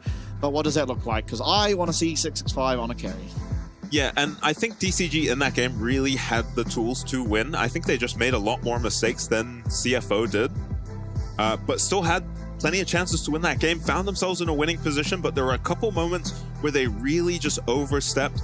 I think in the mid lane, yes, if it was played better by Cascada on the Kalista, they probably do kill Gory rather than get double killed, but they don't need to take that risk in the first place. And with their Baron, just use the empowered recall. Eventually use the empowered recall at some point. They kind of just stayed on the map until they all died, which, yeah, this is the reason we have this love-hate relationship with this team. They can be so frustrating, but we love the way they play, ultimately. Yeah. And that's sort of what you can look at that mid lane play right throughout the entire season. That works every single time. This is like the first time we've seen it not work. And it wasn't because it wouldn't work. It's because there was one mechanical misplay that caused it to end in disaster. So I think if we see them in that position again, they're going to go for it again. It's what DCG do. It's what they're so good at. One mistake over the course of an entire split shouldn't persuade you to look otherwise. Yeah, that does mean, that's a really good point you made, because that means their instincts are still sharp. It was a correct play to make, but it didn't work out. Even in that last Baron fight, they land the 4-man red ulti. Had Feng just been a tiny bit further up, it's a wipe. It's an instant wipe. So Orca also sharp. It definitely has been looking sharp. Now, Azir maybe coming out as that first pick. No, back to Renekton. I mean, rest after game one. Why wouldn't you? Yeah, got himself an MVP in the previous game, so lock it back in. Taco did really well on the cannon, especially in the laning phase. Looked a little confused when it came time to find himself a flank. Wasn't as good, and this might just come down to a team thing rather than an individual thing. Couldn't find the TP flanks in that fight. God, we're running it back. Oh, the salty run back. I mean, I did just say they had the tools to win that game. They did. Put themselves in several positions where they just were winning, I think, but couldn't get it across the line, so... Yeah, and CFO, they don't need to change anything. They did win. Yeah. So... I don't remember where CFO picked up the Alistar in the draft, but that seemed really annoying for this DCG comp to get through. I believe it was third. Yeah, so they have the option to take it away. Oh no, Lucian was third. They must have got it in the last two. Yeah, Lucian banned this time, so we'll have to be something else in the mid lane for Gory. Usually just goes to the Corki here. Yeah, which could be a win con. Corki Lilia is a very stinky combo. Just nothing to hold people down. You have decent damage, but you can whiff so much. Yeah, Tristana much better. Yeah. And Tristana less easily countered in the mid lane, though I'm sure Cascada's got something. Yeah, probably is just countered by the exact same champs. He can just go for a Zeri as well. Zeri does very well into the Tristana. Yeah, we've seen that Taco matchup. looking for the Nah. Yeah, we'll mean we've got to get AP in this comp somewhere for DCG. Yeah, we don't need to. There's not going to be that much tank stats coming through. Poppy. I don't know where this Poppy's going. Yeah, neither. It could go into the top lane. It also could go support. We saw Vista. He has had by far the best Poppy performance, and it is not close in any regard. Yeah, on the support. Vista looked amazing on the Poppy. That was a pleasure to watch a support player 1v9 a game like that. Yeah, and it was paired with that Misfortune as well. So yeah, definitely disincentivizes the Alistar pick, but if no more dashes come through from CFO, you still feel okay having a Poppy on your team. Assuming it does survive the laning phase, if it goes into Renekton or whatever CFO pick bot lane, they won't have to give up this flex until last pick if they don't want to as well. So they won't be fully countered in the bot lane. They will give it up though. They'll keep the Cascada pick hidden 9 times out of 10. Yeah, especially if Gory. Like, they don't need to in any regard. They already see mid. They've seen yeah, Tristana. but they always they just tend to anyway. I don't know why. Yeah. There's no rhyme or reason. Yeah, there is no understanding DCG. Because the Kalista won't be available for Cascada this time around. This is a better Vex game. I'm not sure how the lane goes against the Tristana. We used to see a lot of Hwei. And that is a Tristana counter pick. Tristana been nerfed as well. This is a Yasuo ban. Yeah, probably the only team drawing Yasuo bans in the PCS. Yeah, I mean, maybe in theory, thinking about Sejuani top and Diana still to come out. I know it is something that, because as I said prior in the split, it's something I actually look at all the solo queue accounts. Junja, when he's off-roll top, picks Sejuani exclusively. Arias, okay. Okay. That's a good matchup into the Renekton. Yeah, you'd hope so, because he's picked it as a counter. I have no idea how this matchup goes. And just the 2v2. Yeah, the 2v2 Darius. is sickening, yeah. Shun looking at his Ziggs here. Not a lot of lockdown on this team. Ziggs really shines when he's got a little lockdown on his team. Sure, but there's no one on the side of DCG that can interact with Ziggs right now. It's a very good Ziggs pick. Only champ that can come out now is a mid laner that maybe is able to get onto Ziggs. Yeah, and Silas does well into Alistair, but will just lose very hard in that mid lane. Yeah, seems difficult into Tristana. Otherwise, it was a great Silas game. Could just be a Hwei game. This is an immaculate Ziggs pick, to be honest with you. I think it's better still to play it in the mid lane, but this is just a very, very good game for Ziggs. Now, Syndra can come through here. Merc Tread's heavily incentivized already, which means that it is a little rough. You are also very vulnerable to ganks, but Tristana can never actually E forward onto you because you do just stun her and you win that trade 100% of the time. So Cascada now, he's kind of the only mid laner we have in the PCS that is very willing to go into the AP champs. Obviously, we saw Gory play some, but still prefers those AD carries, whereas Cascada he'll have any AD carry he wants up, will still just pick an AP, and this time he goes for the Syndra. Yeah, I think I still would have preferred the Hwei. Just seems like a stronger champion these days, and is a even better matchup into the Triss than the Syndra. But much worse late game is the problem with Hwei. Syndra mega scaling. Hwei kind of falls off after, spiking a bit in the mid game on maybe 2-3 items. Yeah, 2 items. Hwei is very good. After that, nowhere near as much power as the Syndra has. But if your priority is to be winning in this mid lane 1v1, get prio in the lane, the Syndra doesn't feel quite as good, and we'll see how they navigate it. It's been a long time since we've seen this Syndra. Yeah, no, Syndra does get prio over Trist because she just can't ever look aggressive. Okay. Because, you just have... Syndra has always been the premier Tristana counter in terms of those APs. Even better than Hwei, because you just do more damage. If the Trist jumps forward and you stun her, then she dies. Especially if you can combo it with your jungler, and we know 665 often spends a lot of time around that mid lane. Syndra, very good. The problem why Syndra isn't picked and why Hwei is because Syndra's more vulnerable. Doesn't have access to that movement speed, doesn't get the shield coming through. Obviously, all of the utility that Hwei has access to in that W is very good at escaping ganks, as well as obviously the fear on a much shorter cooldown. Yeah, just safer wave. Safer wave clear too for the Hwei. Hwei has such a good time clearing waves, honestly, as early as level 3. Karsa and 665 gonna bump into each other here. It is very standard for Lilia to try start on the enemy Raptors. We don't really see anyone on the PCS do it, and maybe this is not the game to do it with a Ghost Flash Darius on the enemy team. Yeah, you could just end up getting chased down. The ward going down for DCG will be spotted by CFO, so they can kill this ward if they want to get Gory a faster level 2. Orca will use his sweeper and not find anything. Thing with the Tahm Kench emoji. Yeah, they're I wonder if it's anything to do with CFO's global emote. They got the Tahm Kench eating an oyster. Yeah, right. I like that one. That's not my favorite, though. Yeah, CFO very paranoid about this potential DCG invade. Yeah, actually learning a little bit maybe from, who was it, SoftBank.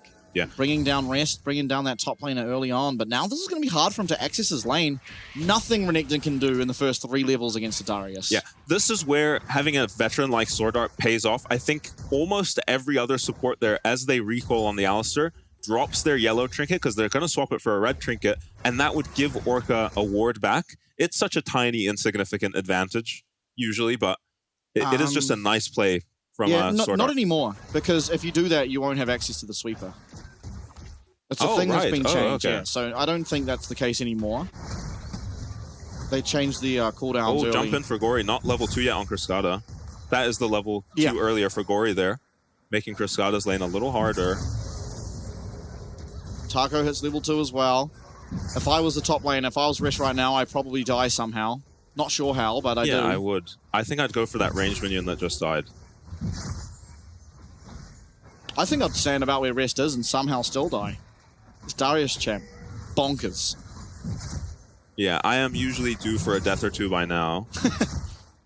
Yeah, I think Rest might be better than us. There's a good chance. Have you laid top against Volibear recently? Jump in mid. Yeah, jumping is Start killing level mid. 3. Oh, he doesn't put down a Q, maybe showing some rust. Misses the Q as well there. Have you played against the Volibear top recently? I just want to shout out Volibear. That champ one-shots me under my tower every game. Oh, it hasn't done it to me in like the last season. I remember like 2 seasons ago it did. I don't know what's changed. Maybe I just went against it so often that I learned to just not bother. Level 1 and 2. Yeah. Just accept my fate. So far, lead for Gory in the mid lane. He's placed a ward on the enemy Raptors. Pretty common mid lane ward there. Yeah, but this lane will get just harder and harder for Gory. Buffer. Yeah, it is a nice buffer, but Chris Carter will get some of those shards, which the earlier you can get those online, the better. You want that Q, I believe it's 40 stacks when you start getting those unlocks, and the double Q is... Feels like you can actually play your champion at that point. Syndra got massive Q cooldown nerfs, but she gets a double Q. 665 should be okay if he has his Q. Gonna have to flash, didn't have the angle to Q away. Castle, though, going aggressive, will get stuck up by that permafrost, and Shun comes yoinks that kill away, but it is Orca in the bot side, stunning up this Lilia, and it's going to be traded. Orca picks up that kill, but now down comes Gory. He has moved, and Criscata looked for a recall, so it's a 2-for-1 trade, favoring the side of CFO. Yeah, Gory with his prio in the mid lane gets the recall off much sooner than Criscata. Shun is going to get punched in the head by this Poppy, but not going to amount to anything. Has double buffs on this Ziggs now. And yeah, I guess 665 does use his Q here onto the Alistar. When does he Q? Yeah, he Qs here to proc his after shock. And this is why it's so puzzling that they're opting into the Sejuani side of this matchup. There's not a lot you can do against this Lilia with a Sejuani. The stun unfortunately doesn't connect onto Karsa. They're good positioning from him. Oh, Ignite forces takes the Feng's kill. flash. Yeah, Feng uses his flash there, and the Ignite still takes the kill. Orca is able to get out, but advantage to DCG. To CFO, sorry, because DCG's mid laners had to recall. Criscata could have made a difference. CS now is Criscata, and this lane does just get easier and easier. Yeah, the Syndra is a mega scaling champ. Even compared to a Tristana, who scales very well, Syndra feels amazing in the late game. And this Darius is in trouble. Yeah, it does have both sums available, so maybe able to get away. He's actually looking aggressively onto Rest, but now going to realize there is something amiss. Pops the ghost. Can he create enough distance? Dodging out. Will get knocked up. Still, though, yes, flash available. Stun will connect. He may be saving his flash for a little bit too long. Healing from the Q is good, and he does get that flash away. So sums lost on the Darius. He doesn't have teleport, remember. Yeah, his wave doesn't feel good. Actually, Karsa Q's the wave there. Kind of saved the wave state a little for Taco. DCG are here, but they're so late to the play. They can't actually help their Darius, and he has to recall with his lane in a bad spot. And this fight is not an option for DCG. Orca and 665 pair so well together as players, but they're just on tanks. Wait a second, Feng. Feng getting flashed on. No, there's nothing up, and the solo kill going in favor of Shun here. He's going to be quite happy with himself. Yeah, Feng, after such a good game in the first game, is 0-2 now on the MF very early on. Karsa going to pick up at least one of these Void Grubs, and I don't know how you contest this without any sums up on your Darius for DCG. Yeah, it doesn't seem all that plausible. Here goes the second and third Void Grub soon to follow. Yeah. Missing ping on the Darius here, as I think they're a little bit surprised he didn't freeze the top lane, and kind of a bizarre play for Shun to go for. He just chases for super long without barrier. If you have barrier here on this ADC, you're fine. Into the Ziggs. Maybe he's trying to get Ziggs' flash off him. But MF very good in short trades. Really bad in extended all-ins, even compared to something like the Ziggs. And the wave was also pushing away from Feng, so he loses out on a lot of XP and CS that way. Level 6 now for Shun. DCG, they're going to get this dragon, so it's definitely something, but they find themselves down 1k in gold. Yeah, doesn't really feel like they should. Karsa with ulti, Shun with ulti. I think they could have contested this, so DCG getting away with murder, I think. Yeah, I think Karsa just preferring to get some CS, get himself to that Leandries, where he will just be infinitely stronger. Look at mid. Oh. They failed the charge on the Poppy. Flash used by Orca. Taco now, he still doesn't have sums available to himself. He'll be put to sleep, and he will be put even further to sleep. Gray screen for him. It's Casa. That's what you get for not going to that dragon. Yeah, 665 in trouble now, dead. Jesus. Yeah, the early game is just a complete disaster for DCG. No plays they've made have worked, and everything is working for CFO, and not only working, but look at how massive the advantages are. Rest was already a level up in the top lane. He's denied 2 waves under the tower now. Didn't pick up the kill on the Darius, but he's happy for it to go to the Lilia. Very good Lilia game. Only Syndra really in this comp deals with Lilia super well. Zhonya's kind of invalidates Darius as a champion. Carso will have that as a second item very early this game. Yeah, I mean, I like that DCG are trying things, but ultimately, I think they're trying things in the wrong positions. Yeah, I'm confused by the Sejuani priority. They just haven't cared about it all split up until their game 4 against SHG, which they lost, and picking it now 2 games straight up against CFO. Maybe it's just a read into how CFO play, but I think you should just be the better team. You should be able to just play what you're good at and find success off the back of that. And here, opting not to. Yeah, I understand that Massive lead for Cascada, though. Yeah, I understand that maybe as a deny pick. Here we go.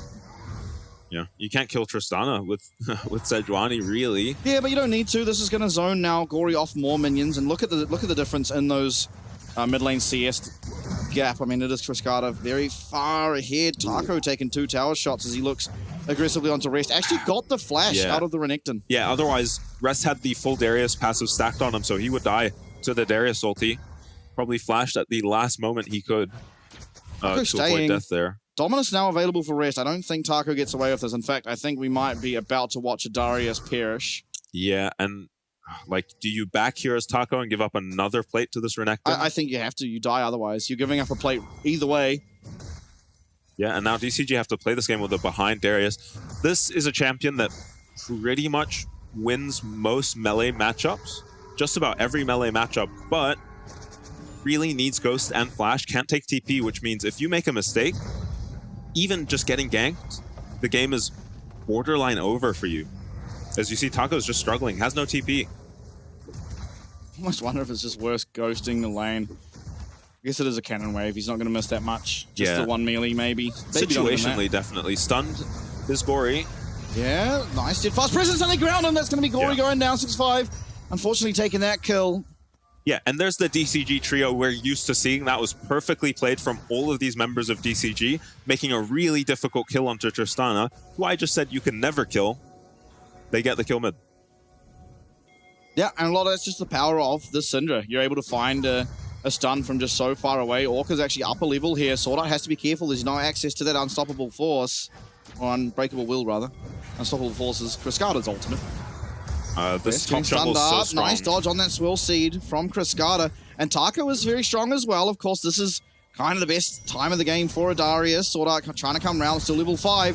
Support definitely advantage, and Rest is taken out. He will be able to deny that kill coming through that reset for the Darius. But the Lusting Lullaby is massive, and Gory now here. But Taco flashes, he gets the heal, he gets the kill, and he gets the hell out of there. Oh, and we thought Cascada might be a little rusty on the Syndra, but... But Taco is not rusty on the Darius, as this MF pick is going disastrously this time around. I'm surprised Feng hasn't prioritized a Vamp. Scepter why does he have really a pickaxe? Good into Ziggs. Why did he get a pickaxe? Yeah, very strange. And Taco just has a montage fight here. He kills Rest instantly in this fight. I believe he doesn't quite get the reset on his ulti. Nice ulti from Rest to deny that out. But he got the stacks. That's the important part. He got the stacks, and then this flash was very clean. Almost hits Gory too, who can't quite finish him off. And DCG getting things done in the mid lane, but bot lane is looking really rough. But honestly, you're hoping MF will just still get it done for you with her ulti later on in the game. Yeah, not really any setup for him this time. We saw Vista land like 3-man Poppy ults, so maybe... Yeah, maybe Orca can do that. Orca does his best Malphite impression on the Poppy.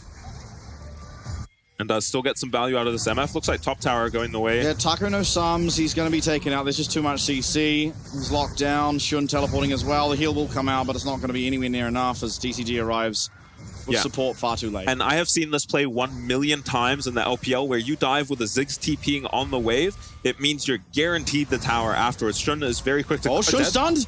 Shun's going to get stunned. Oh, doesn't quite get that charge against the wall. Orca now, he's in a really rough position. 6-5 trying to peel, and he flashes away, but won't be able to get out. No way. The Unstoppable Force is going to be able not to take out Sword Art, rather, as Rest now being looked at, and Cascada getting very low. Shun is just so damn strong. Yeah, Shun is going crazy on the Ziggs right now. Has an item finished Look already. at his grin.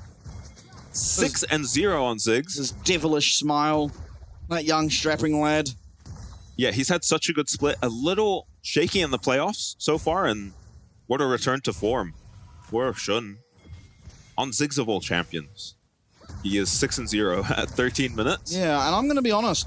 I don't see any other way to describe what's happening other than DCG are just sprinting it. Yeah.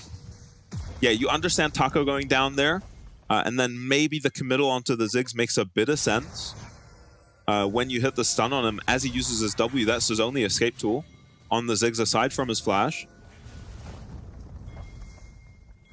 All the towers going the way, and you've kind of gotten everything you want for a Tristana Ziggs kind of composition, right? You're taking out all these towers, just the mid tower to go, and I think CFO will put priority on this Rift Herald. Sword Art, no ulti. Ziggs is so insanely strong. They get Sword Art nice and chunked down. He hasn't really got any way to heal that back up for a long time anyway, but still he's staying around on the map. Ultimate will be available for him shortly. Tristana. It's only a Poppy support that's here to defend until Cascada gets here. Yeah, and this is a Ziggs. Oh, nice dodge off that headbutt pulverized combo, but asleep will go Orca, asleep will go Cascada, and asleep it looks like will go the chances in game number 2 here for the side of DCG, as down will go their inner tower in that bottom lane. Taco is tanking up the top tower and cannot quite finish it, but he will get it on the next wave. I don't think anyone's coming to stop him. Gory does have TP, actually. Is looking like he's deciding to not use his TP. 6-5 now. I mean, the Glacial Prison's fantastic, and Feng unleashes. This is a big shutdown if they can get it, but no, the Seraph's heal, the Seraph's shield, should I say, is just too much. Orca arrives, gets that stun onto Rest, into that middle wall, and it is another kill, but it goes once again onto this Poppy. The carries are not getting the gold they required, and CFO, I mean, they have an 8-0 Ziggs. Yeah, Shun with no flash there just looked dead to me, but good usage of his W to get out. I'm really confused why Gory didn't TP top or to this fight. I'm not sure what he's holding it for, if not this fight or to save his top tower. As, yeah, Sword Art has ulti back up here, I think. So they go for this play. Amazing Glacial Prison from 665. His mechanics on the Sejuani, never the problem for this player. Feng so behind, cannot kill the Ziggs. Despite all the CC going on him, Orca manages to peel Rest off his ADC, though, and pick up a kill. Onto Renekton, probably the least important target to kill aside from the Alistar at this point, though. And the kill, as you said, goes onto the Poppy. I like the priority on the Rift Herald for CFO, that mid-outer. Kind of the last domino, it feels like, for a DCG's base to just fall apart and them to have no control of this map. DCG, though, they are picking up their second dragon of the game while that happens, so how much do they lose for buying themselves time? Because it feels like now CFO, especially with his Ziggs, are just going to be able to choose when they want the dragons. They took it without Rift Herald, so now they're Rift Heralding top. Does this reach all the way to the tier 2? Yeah, easily. Yeah, half HP gone, so a couple autos and a Ziggs W will take this tower out. There it goes. I mean, not even needing the Ziggs W, although he will yeet it over there. Yeah, throws it just to throw it, does Shun, but yeah, the map has just completely collapsed. Now it's just the mid-tier 2 up as far as the towers outside of the DCG base go. Looking onto CFO, and Cascada's going to teleport in here. Rest might not have any idea. The slice, oh, he doesn't. He has no clue that Cascada's here, and Rest is locked down for a long time. He gets that Dominus off, but this should be a kill. Syndra needs this kill. And it won't be Syndra getting that kill. It'll be Feng, which is the second best option. Yeah, I mean, Feng can be very impactful in this game. As you said, though, not a lot of... oh, he's going to build LDR second again. Yeah, likely. Not a whole lot of armor coming out from the enemy team either. So I would have liked to see maybe an IE out of this MF, or Essence Reaver pretty common on this champion.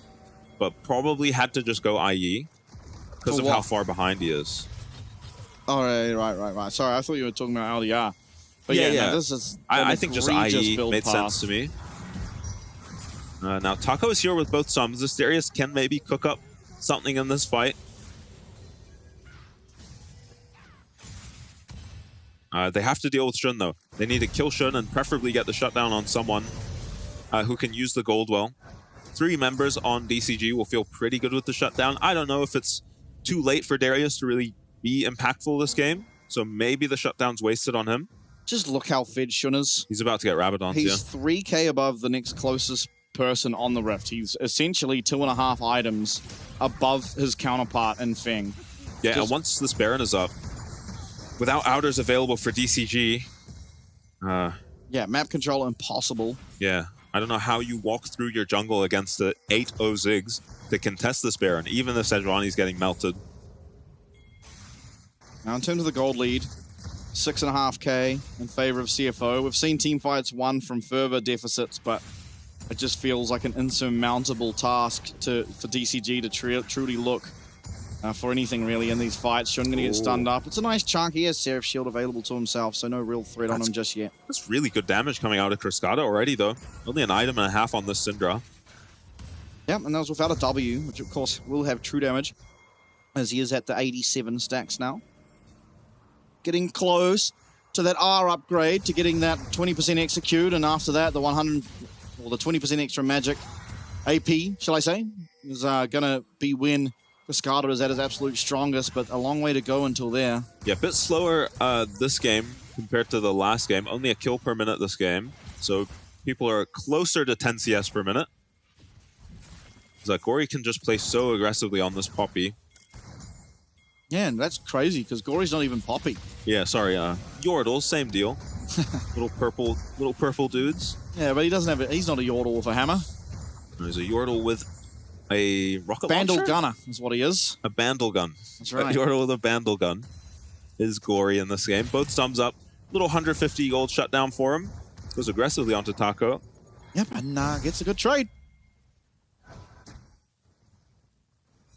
Skada gonna get some farm here. I think CFO are just waiting for this Rabadons on Ziggs. Look at the Cinder items compared. Look at everyone's items compared to the Ziggs items. Once he finishes a Rabadon. No reason to call out any one person in particular. This Ziggs is just so absurdly ahead of the clock. Yeah, and this is probably his Rabadons. Only 1,100 gold to complete it once you've got these 2 items. Yeah. Flash up for Shun, flash up for every member of CFO. I think they are one fight from this game being completely over. Yeah, and that's a good point you raised too, because 6 Void Grubs is one thing, but Tristana, Ziggs, 6 Void Grubs. Yeah. And all the outers being dead, except mid. Yeah, this game truly is on a nice edge. Shun gonna lose his flash. Now DCG have to try and find a way out of this. They're not gonna be able to as Sword Art comes forward, but maybe Orca's ult's gonna be good enough. It's a reasonably okay bullet time. Is going to dissuade any fighting. Yeah. And I think that's a big thing now. They managed to get that summon away from Shun. Sword Art as well loses both of his. Also loses out on having access to that ultimate. DCG now, they've got to try and kite. They've got to try and keep Cascada and Taco alive, but there's going to be at least one person going down. Reset as well as a nice flash away from Feng there will mean that nothing found from the engage of Sword Art, but still they are going to be able to go back, collect this dragon, and stop the stacking from continuing. But still, DCG, they did manage to get a lot out of CFO, so it will be a little bit of relaxation time for them now. Yeah, they have taken the flashes off of both of these bot laners, and a good bullet time from Feng did look like it pushed CFO back and they'd be able to get out, but a really nice ultimate from Karsa puts 2 people on the side of DCG to sleep, and any CC landing while this Ziggs can actually hit means that whoever you've hit with the CC is going to go down. Shun, I think he maybe tried to predict the flash here, 665, but not quite able to get it. Sword Art is having his second very good game on the Alistair here. As, yeah, the bolt time just zones away CFO, and it looks like DCG are just out here, but it's a nice bowling ball from Karsa. He then follows it up with a Q onto this Darius, finds the 2-man sleep, and then Shun gets just in range to chunk out this Darius. Look how much damage he's doing. Well, alongside Gory. Nicely done by Taco to at least not use his flash there. Yeah, don't flash to survive on Darius. You need that flash in team fights. He actually missed an apprehend on Sword Art in the middle of that fight. Oh, Orca might be in trouble. He's very slowed up. Man, that's a lot of damage coming out of Sword Art too. Riftmaker on the Lilia. Oh, hold up. Uh-oh. Mid lane Shun, he gets locked up and the teleport coming through. Gonna be able to take him down here, but he's gonna almost trade one back, and the Liandry's burn might just mean he does. Cascada on 1 HP. He's waddling away. Cascada will survive, but Shun's life does go down for the double kill, and looks like Kasa able to find a kill onto Orca too. That's now 3 people dead. Cascada on literal 1 HP is waddling in the jungle here of DCG to try and get away, and looks like he will be able to, but they are going to lose the Baron. Didn't see who picked up that shutdown. Yeah, Cascada did use his TP to the mid lane. It wasn't Cascada, so... Oh, it was 665. Yeah, it looks like it was 665. Cascada had used his TP to get to mid, so usually he and Darius could stop this Baron. These are not super fed members of CFO hitting it, but no TP up for the Syndra on 1 HP means Baron going over very early in this game to CFO. We're going to see the pick in the mid lane. I'd like to see what happened top 2.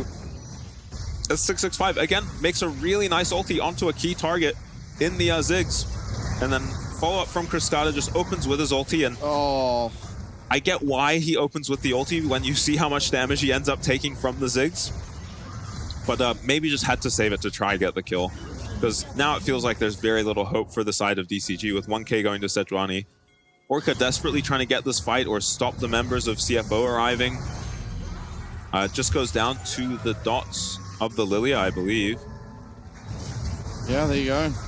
Well, back to live. There's another fight breaking out. Taco, he's able to find 1 kill and sort out going down, but look at Kasa. Kasa has just moved faster and he's running these dudes or something like that. And down he goes. It's only going to be Cascada left, and I think this will be the end of the game. Gory, 6 Void Grubs, and Shun, as well as the Baron. Maybe there's going to be one more respawn coming through. Yeah, Cascada on Syndra. This is a very good champion. Yeah, not against slowing Baron. down pushes, but yeah, there is a Baron on the other side. No flashes to get onto the Syndra. Yeah, but he's just so behind. Cascada's just, pretty impossibly behind. This one Nexus Tower will go down. He's trying to do what he can, but he can't walk up. Rest is too threatening with that slice and dice. In comes Orca, but the Nexus is exposed and will be taken out here. Maybe even look for an extra kill, but the minions will seal the deal. Actually, with how fed Shun was able to get that last kill. But now, CFO, they're going to lead 1 or 2-0. DCG didn't really have anything in that game. Yeah, and it's unsurprising how quickly that game ends when you're that far behind against Tristana's Ziggs, and the early game goes as disastrously as it does. I don't think I've ever seen a 6-0 Ziggs at 11 minutes. I don't think I've ever seen a 6-0 Ziggs, to tell you the complete and blatant truth. Very well played by the side of CFO here. While Shun was just solo killing bot lane, they were also winning the top side skirmishes as well. So, I mean, great of Shun to hold his own. Obviously, Feng misplayed a lot by just running at the Ziggs and getting taken out solo. And honestly, you can probably just say he almost solo lost his team the game by doing that. Yeah, that was just really bizarre. The Dragon fight had gone pretty badly, so Feng had lost his flash, and Shun had managed to keep his, and able to use it to finish off the MF. I'm not sure he even really needed to. I think he used it just to make sure his Q is guaranteed there. Yeah. No travel time on it, so it's much more difficult to dodge. And yeah, an unforced error from Feng, and maybe being on DCG is just his teammates rubbing off on him, just playing aggressively when he really doesn't need to. Yeah. Yeah, it was really weird. I mean... yeah, this is just so not DCG.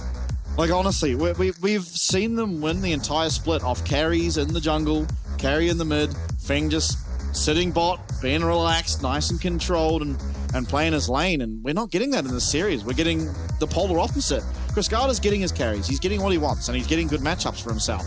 But we have 65 on Sejuani. Admittedly looks fine, but he doesn't look like he's taking over a game like he does when he's on a Mumu or Diana. That guy just 1v9s when he's on those champions.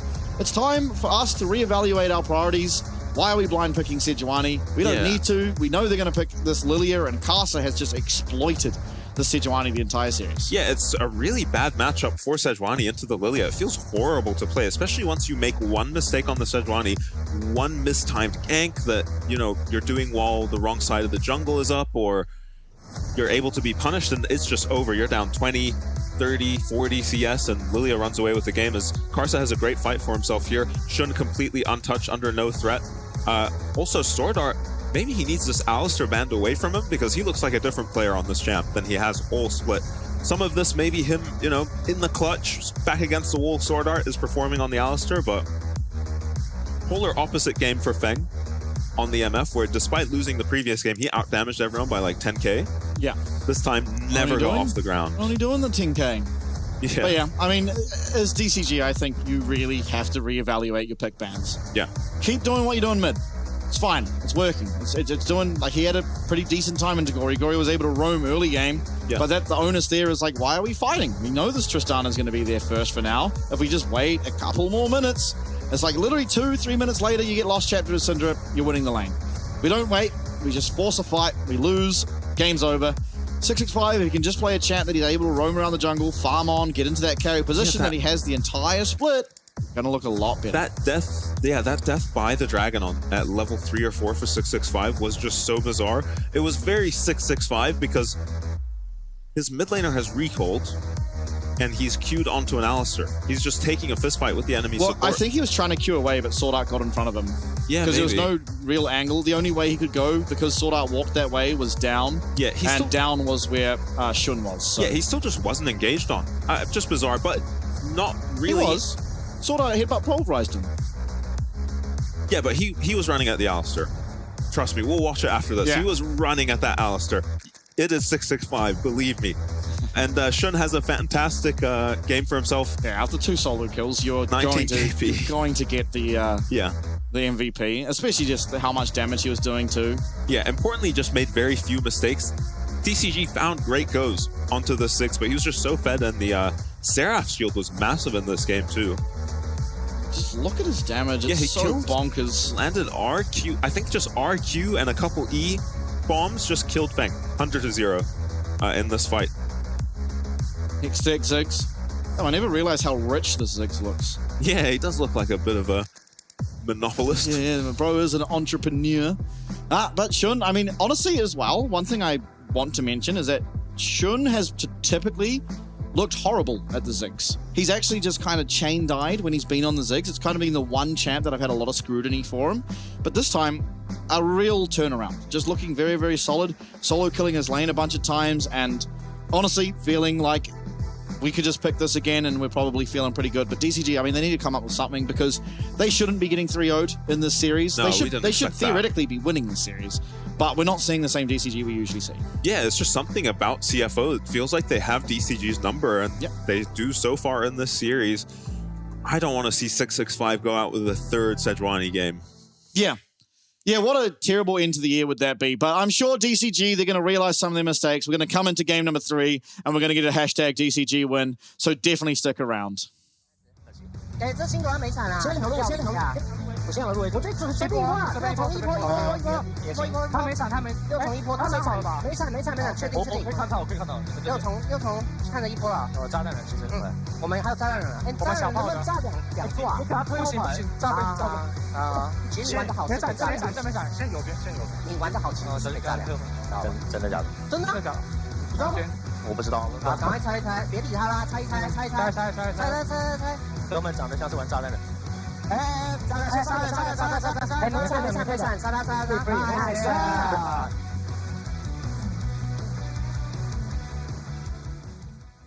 关键时刻，握着阿嬷帮我准备的球拍，让我更有把握赢球。阿嬷，好睡了。对呀。家人的爱是多年的依赖。就像我多年以来依赖中华电信，金白来最疼我的家人，最挺我的中华电信，舞动精彩，共创未来，永远走在最前面。中华电信。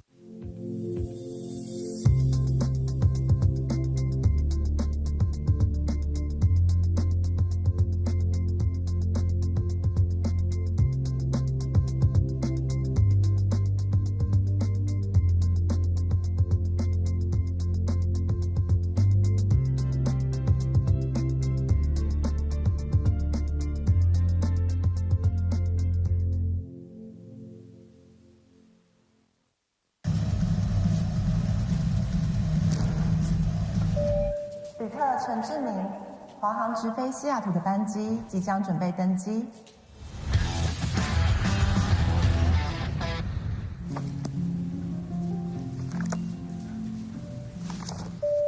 客合俗会华航直飞西雅图的班机即将准备登机。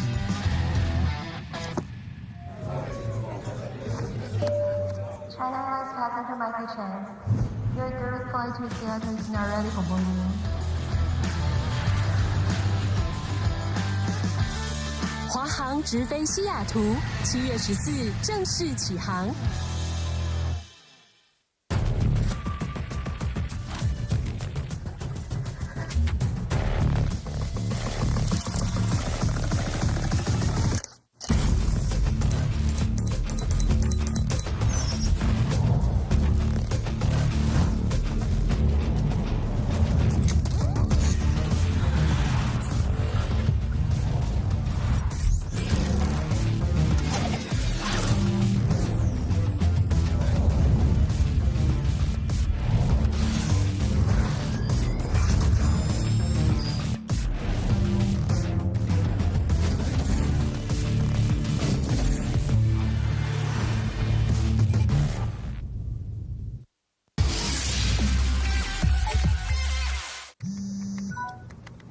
好想吃花雕鸡面哦，可是还在加班。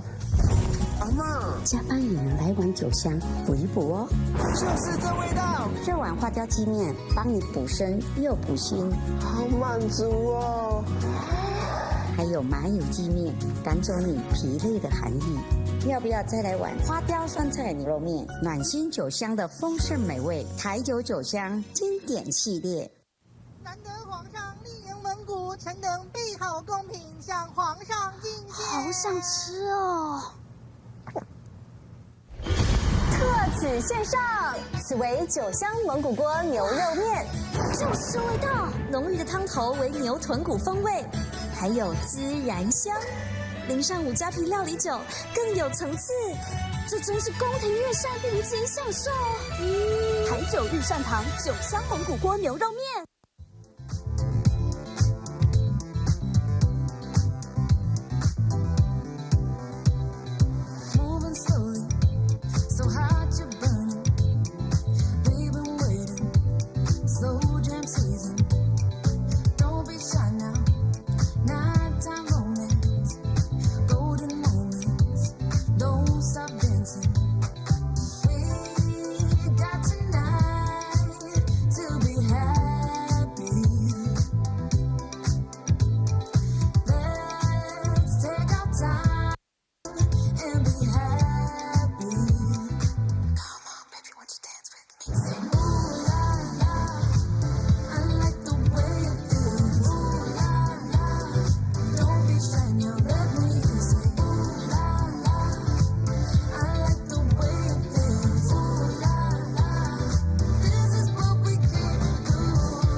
Not too fast, we got time, go make it last. Champagne glasses, hear them. I'ma move like this, you gon' buy me a diamond.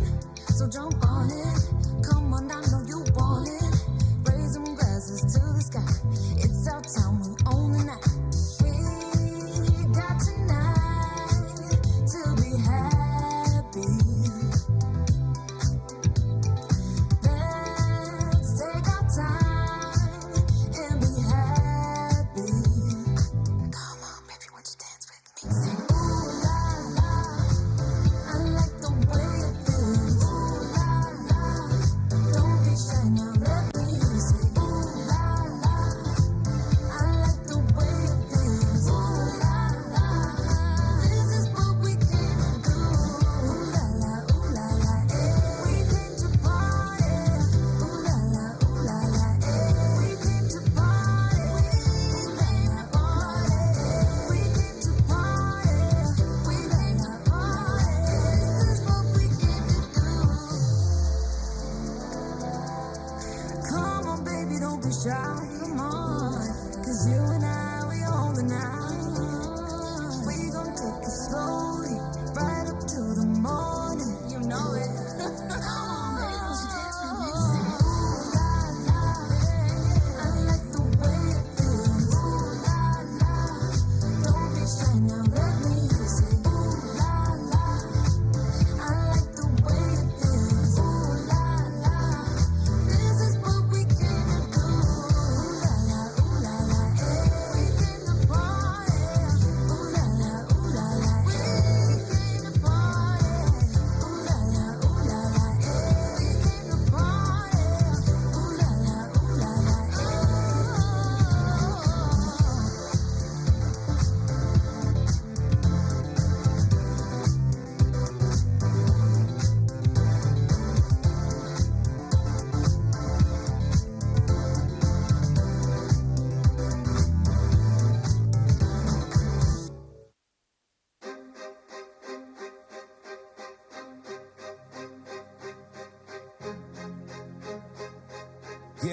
nothing in the world, but it's all good.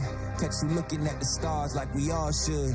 I'll be lighting up the sky like a star burns. I've been standing in the shadow, now it's my turn. See me aiming at the mark with my eyes closed. I'll be shaping up the rock with the grindstone. Now I'm stepping up my game, got my mind set. I'll be dancing in the stars like a silhouette. I'll be dancing in the stars like a silhouette.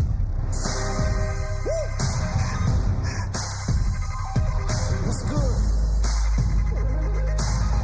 I'll be dancing in the stars like a silhouette.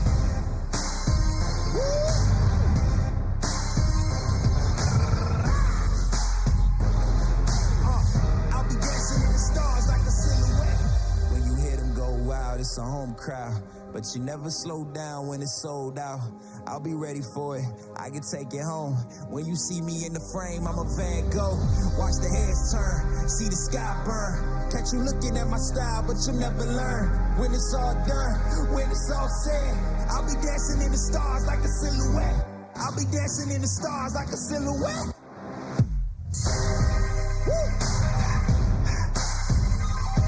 What's good? I'll be dancing in the stars like a silhouette.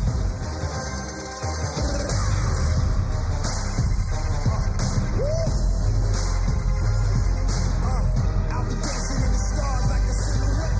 I'll be dancing in the stars like a silhouette.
Touching on me, I'm winning so good. Go write that check, cause I'm feeling too much confidence on that heavyweight flex.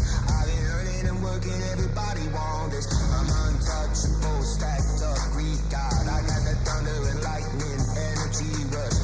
I've been winning and winning since the day I was made. Bet you wanna be like me. I'm always on top of the game. Ain't never gonna touch second place. Nah, never. I'm always on top of the game. You know that I win, that I win, that I win, that I win.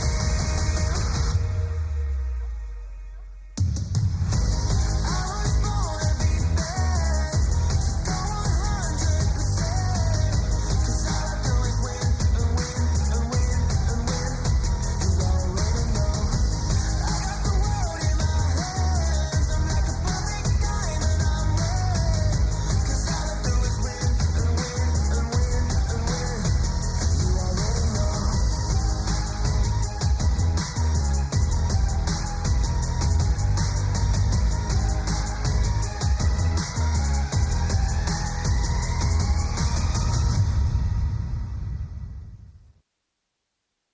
So welcome to the fire. I'm the one with the light.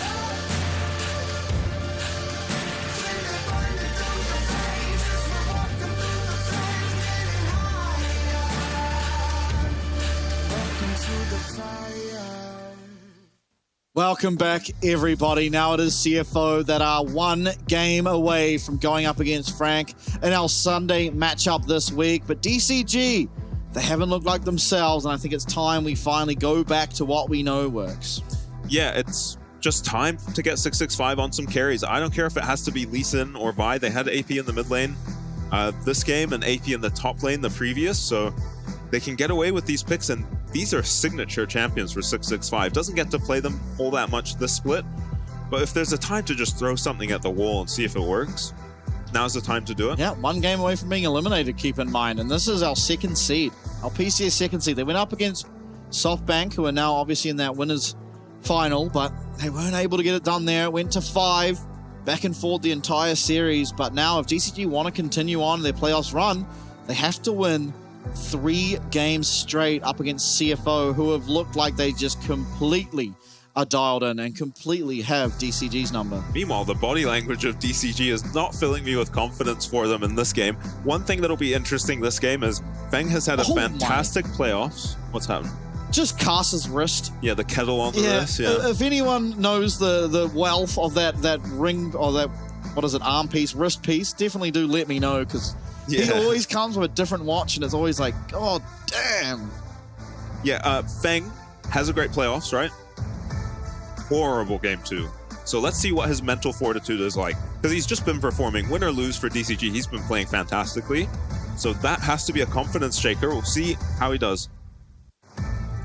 Ivan Lucian. DCG choosing blue side this time. And I think they've just changed their pick each game.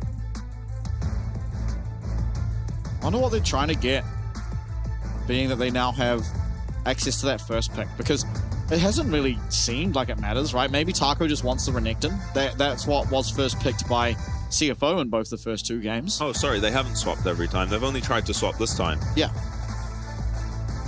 Ziggs banned away. I mean, why not? Shun had a generational Ziggs performance. Yeah. Gonna be the final ban out of CFO. Pretty standard. Maybe thinking of the Renekton. Rest having some great performances thus far. Well, Civil War sucks, man. I don't want to see either of these teams eliminated. The Israel ban against Feng, I mean, after looking at it as series, up against DFM, you definitely don't want him to get that champ. And it is the Renekton first pick. DCG realizing the strength of that champion thus far. Now, historically, Rest has liked the Gnar into this pick.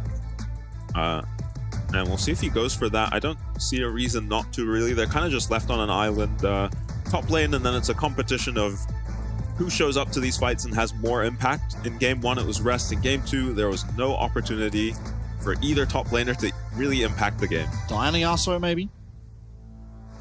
Yeah, feels good into MF. Zeri's the hover for now. Zeri flex pick. And I think CFO most likely will just leave Gory for last pick, so they do know exactly what is going where. Yeah, no reason to leave top for last.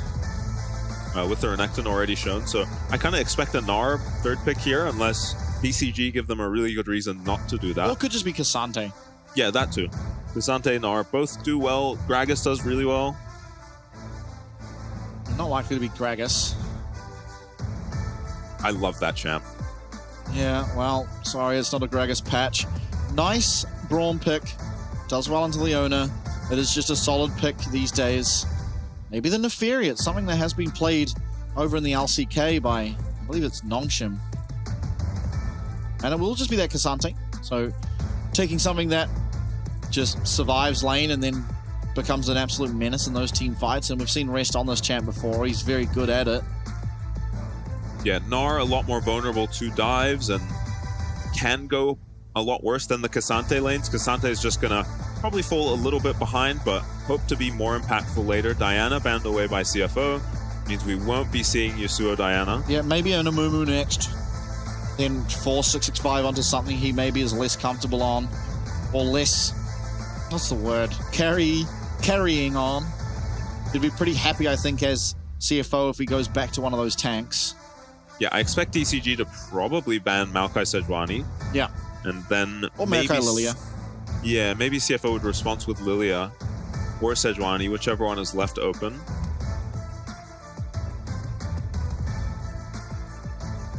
Let's see, one more ban to come through here for CFO. Will it be Imumu? Yes, it certainly will.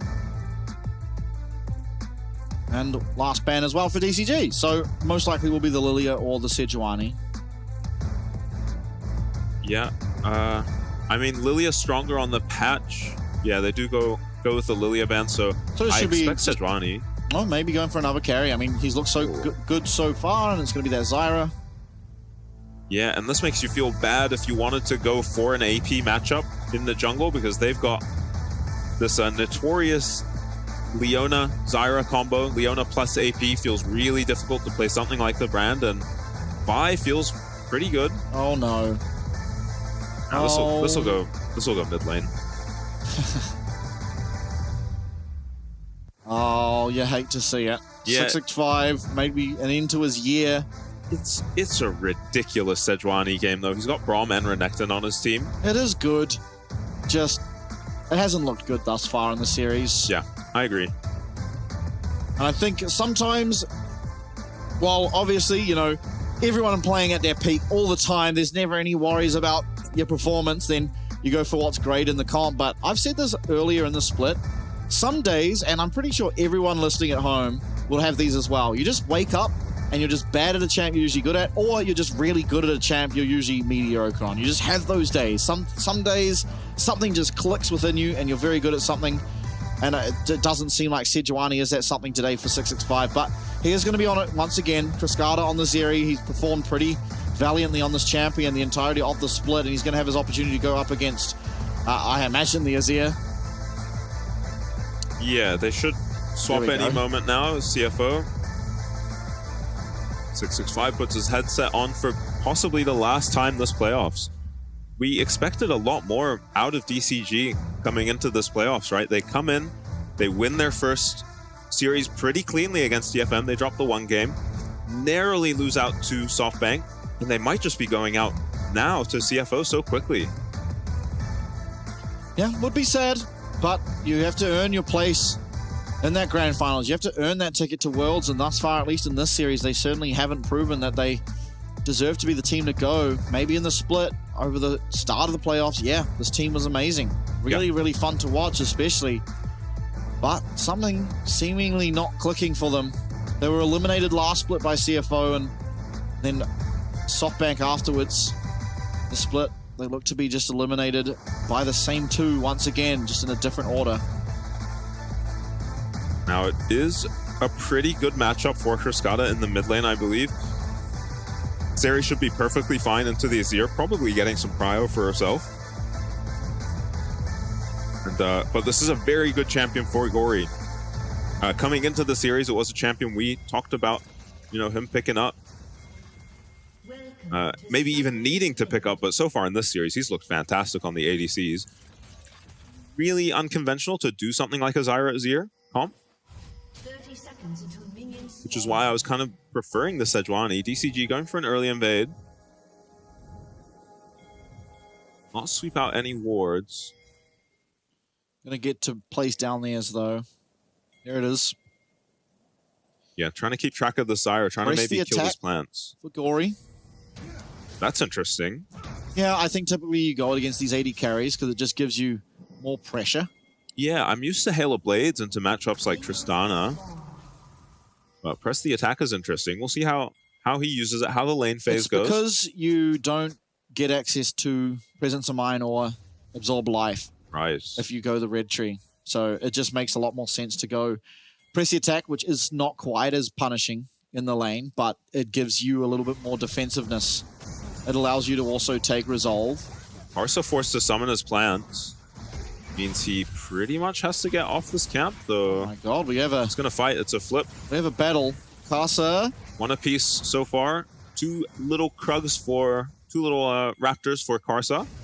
And the rest of the camp will go over to 665, so that feels pretty good. The map is being split away from this Braum Sejuani duo, though, which is maybe not ideal. Game is paused. Yeah, but maybe hinting they're willing to play around the Sejuani Renekton. Yeah, Renekton is so strong in the early game. Sejuani may be the best pairing with him.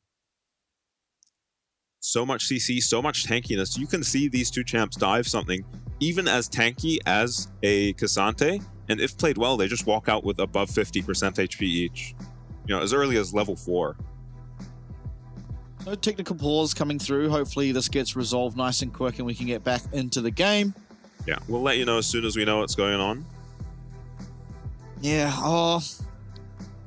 heartbreaking if DCG lose here, especially for 665, who has been the most fun jungler to watch on these carries, just playing 3 games of Sejuani thus far. Landing cool Sejuani ults and everything, but the early games have just looked so rough for him. Just way slower clears than champions like the Lilia and Zyra. Corey. Oh, Lord. Has to be careful, maybe. Executable! Oh, my Lord! Corey baiting there, maybe knowing his limits a little better than Cascada does. Maybe not. Oh, my goodness. This is on an absolute nice edge, but okay. Press the attack, and one more Q will do it. He doesn't have it. Okay, so both mid laners have lost their flashes there. Both of them thinking they have a kill, but... Oh, and Cass is here. There's no level 3. Oh, Cascada does now hit level 3. He's going to see the Zyra coming at him, and hopefully he's able to find a way out. It's probably just an execute. Yeah, should probably just execute. Recalling is maybe a bit of a stretch. Oh, he's going to look for it, but I don't. Oh, no, Karsa's given up. Okay, we'll get the recall off. Has his TP. Corey can't even push this wave all that quickly, so... A lot of action in the mid lane amounts to actually very little. Yeah, just a flash trade. And you don't really favor either of them. They're both very safe in general.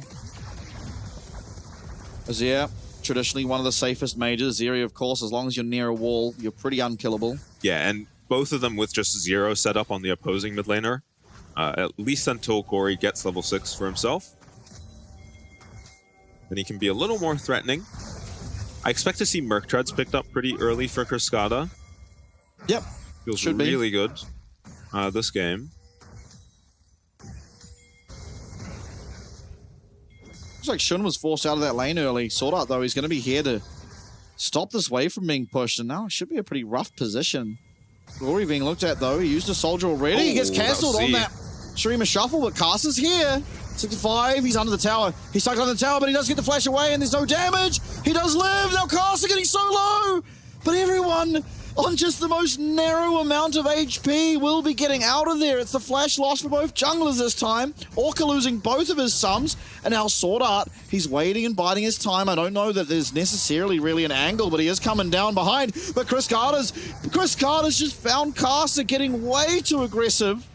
Yeah, Sword Art's going to go onto Orca, but it's not going to amount to anything. Nice find from Cascada. A little soul read onto this Zyra. Hey, had the ward. Ooh, hits he had Corey the ward too. down. Yeah, man. Oh, he's on a ward, recalling. Wow, okay. Bang. Doing a bit better in this lane. Does tank that Q. Sword Art looking to maybe try get this cleanse or flash off the Varus. It was worse than he was on a ward recalling. He was on the ward doing the Raptors. Yeah. Greedy junglers always trying to clear their camp. No, my camp. No, it's got no crab. And well played from Orca, who's had an amazing series. Sword Art no slouch either this series, but Orca gets there first and has consistently gotten to the mid lane first. On good timings where his ADC isn't losing out on too much. Although Feng has been suffering, he was actually doing pretty well for himself. Orca's going to be able to put up that shield. Actually, it seems like it's just on cooldown. Or he didn't level it. But that's just a straight kill. Sword Art claiming that, and there is the shield. Maybe I guess it's just on cooldown, but yeah, there you go. I think Leona honestly just solos Feng there.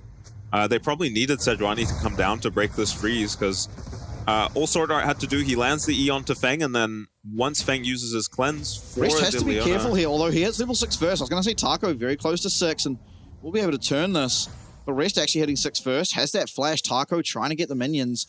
This could turn around, though. Once Dominus is through, it's much stronger. Yeah, I think part of the game for Renekton than it is for the Cassante. Yeah, and the wave doesn't look amazing for Cassante. He won't actually crash it. There's level 6 for the Renekton. All right, now I really want to pan up to this top lane. Yeah, Karsa's on his way, there. recognizes the situation. Oh, what is happening? I want to see top. I don't care about the dragon. Here we go. Yeah. Dominus has popped and Karsa's waiting. Taco's going to have to be quick. Oh, no, the all-out. Oh, no, the Pathmaker. Taco with the flash. He's going to be able to get one. And it was horrendously played by that CFO jungle top duo. That leads to Taco just winning out. Yeah, Rest does the Maokai signature move of knocking someone outside of his teammate's skill shot. 20 CS lead in this lane for Taco. Solo kill picked up, too, in a 2v1. Impressively played. You recognize the situation he's in. Rest has to get this freeze in, and maybe they need to play for the wave Taco, rather than the kill. So well played. So well played by Taco, even from this point. Yeah, and then the ulti here. from rest, very poorly timed. Ends up dodging this Renekton out of the Zyra roots. Would have probably been at worst a 1-for-1. Orca. Yeah, walks mid lane with a wonky shield up. It's fine, it's fine. Nothing bad happened. Gory is level 6 though, and he is close to his tower, so keep that in mind as 665 going aggressive here towards the Raptor camp, but will be stopped by Sword Art. And now DCG find themselves in a situation in this game. To me, it seems really obvious what to do. You just dive the Skasante. Every time Renekton ulti is up, you go with Sejuani and you kill the Skasante on cooldown. But DCG have not played like that all split. Will they be able to adapt and actually capitalize on this lead that Taco has generated completely on his own? Yeah, I think the good thing about that, right, is it could be answered by Karsa sitting there, and then you wouldn't be able to look for the dive, but you'd also be taking away time from the Zyra finding farm. Now, Yeah, Feng is suffering for what is occurring on the map. He's not able to walk up to his wave. Orca here now, Sword Art going aggressive, but the shield should come up and deny any damage coming through from Shun. But bullet time is available, and here it comes. Karsa's now here too. Can Feng get to level 6? He's trying to, but Karsa's just killing him out with these plants. As there is a kill, there's a flash away, and now Orca is in no man's land under this tower, and he should just be going down. Look at that massive, massive minion wave that Feng will once again miss out on. It's a great shield and tanking doing from Shun, but the aftershock as well as those plants able to secure the kill, and Shun narrowly getting out on a minute amount of HP. Yeah, and meanwhile the mid play completely failed for the side of DCG. They do get Gory's flash and ulti out of him here after landing the Glacial Prison, but well played by Gory to get out there. And yeah, I mean, they're getting a lead on the Azir, but you wonder if all those resources from the Sejuani were better commit to the top laner who's just destroying his lane. Yeah, it is now essentially 2 winning lanes and 1 giga losing lane. And we saw what Shun was able to do when he won by about this much last game. Yeah, and Ziggs isn't a champion you think of just solo carrying a game. Neither is MF, but Shun able to do it last game. Yeah, MF more so than Ziggs, you'd argue. Yeah. Although he had like the perfect Ziggs game where there was never any threat on him the entirety of that game. DCG's bottom lane, I mean, Feng is just in such a rough spot. Look how much CS he's already down after especially this minion wave that will all be cleaned up by Shun. Yeah, it does get level 6 now, and honestly, there was a point in time where this was an acceptable state for a lethality Varus to be in, but these on-hit Varuses, you need levels and you need money. You just have to stand there and fight in so many situations in these team fights at a lot shorter range than the lethality Varus would. And you just have a longer cooldown on your ulti, your utility on this pick. Aggression on the bot side is 6-5 round here. Karsa is coming. Maybe trying to contest this. Okay, Sword Art going aggressive. Will connect on that Zenith Blade. The Solar Flare as well looks good. And here comes the Stranglethorns, but Cascada's here. It's a nice ult coming out of 665 to deny Karsa from doing any further up damage. But Gory, he's trading so well into Cascada, and the bullet time is massive.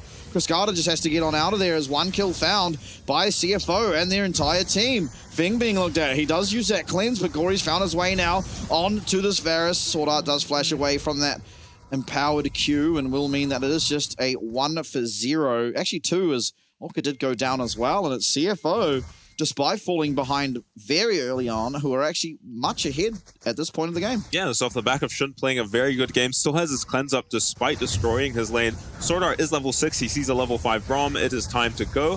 Cascada plays this fight pretty well on the left side here to zone out both these carries, but Zyra doesn't really need to be there to kill this Sejuani. 665 gets super low and has to just leave the fight.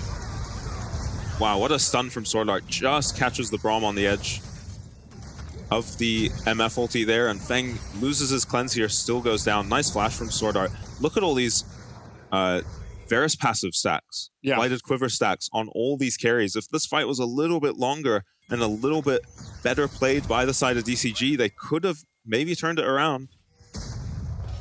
Possibly is Dragon now spawning, but the support and jungle for the side of 65 on the top side. I mean, sorry, for DCG on the top side, but so is CFO's. Now Orca face checking in. He's still only level 5 to Sword Art being level 6 in that last fight.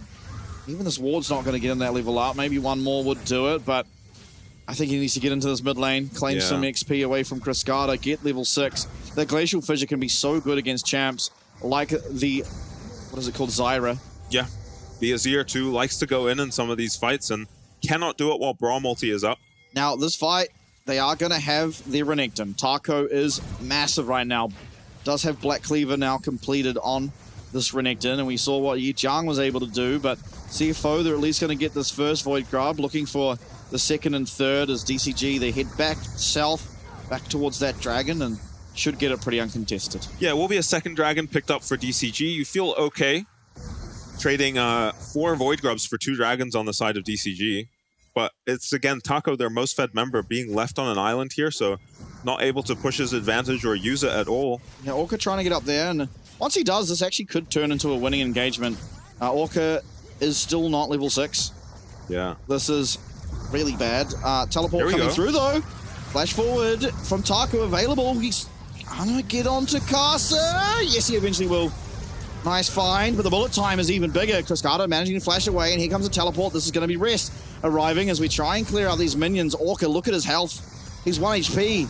He is going to try and land that Winter's Bite, but the flash from Rest finds one. He gets the all-out for a second, and yes, Shun is very, very low, but Taco here alone against 4 members, does not have flash, does not have Dominus. Yeah, and CFO find themselves in a bad position there, but completely outplay the fight. Karsa flashes at a perfect time so that they have to commit so much to finish him off, and then the ulti comes out from Shun, who's positioned perfectly to protect his teammate, capitalize on Karsa being focused.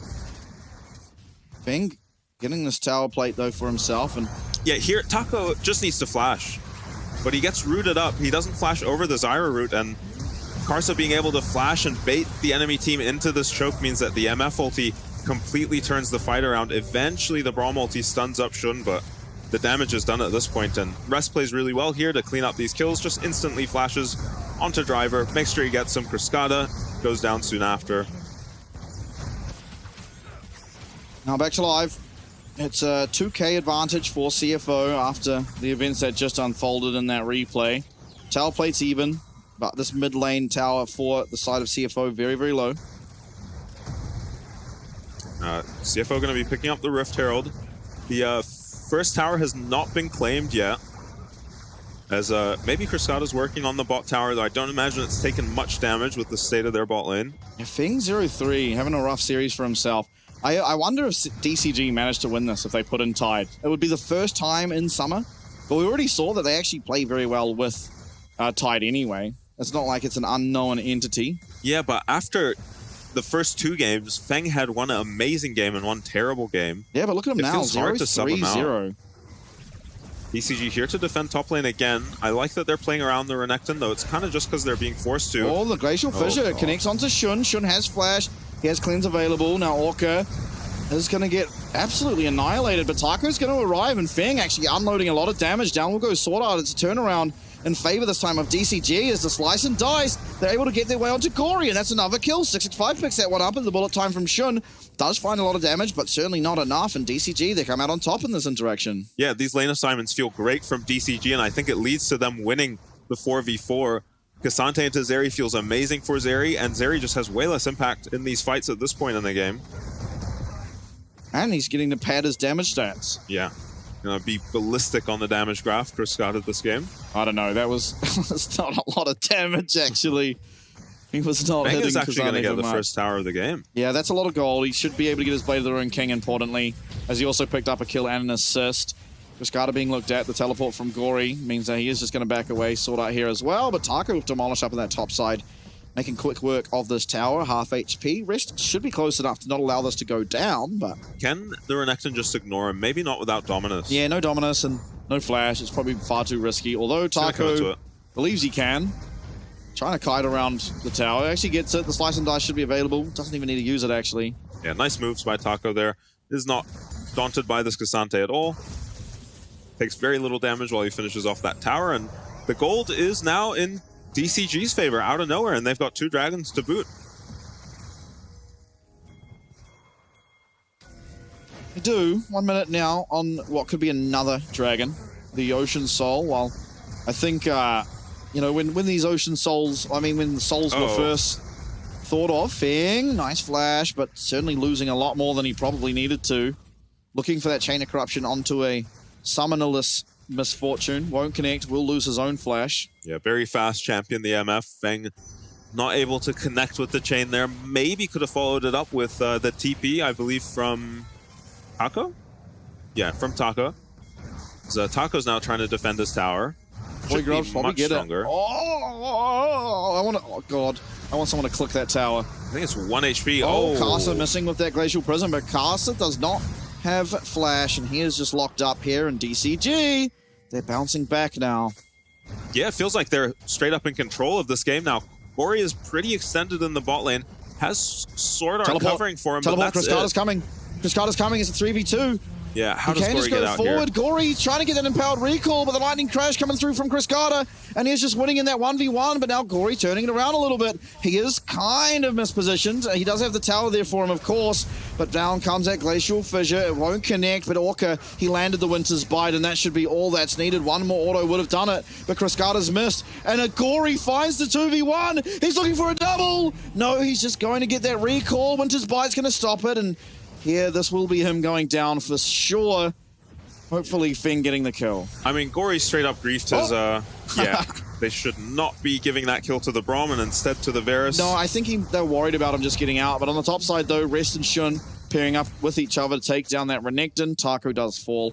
And all things considered, it is a 2v1, 2-4-1 rather, in favor of CFO. Yeah, actually, did Sword Art go down? Maybe yeah, Sword Art did. He did. He went down to 665 alongside Feng, I believe it was. Takes them a long time to take him out, though. And they really don't want to let Gory get out here. But this has just been the story of the series so far. Gory absorbing pressure, outnumbered, outplaying in all of these plays.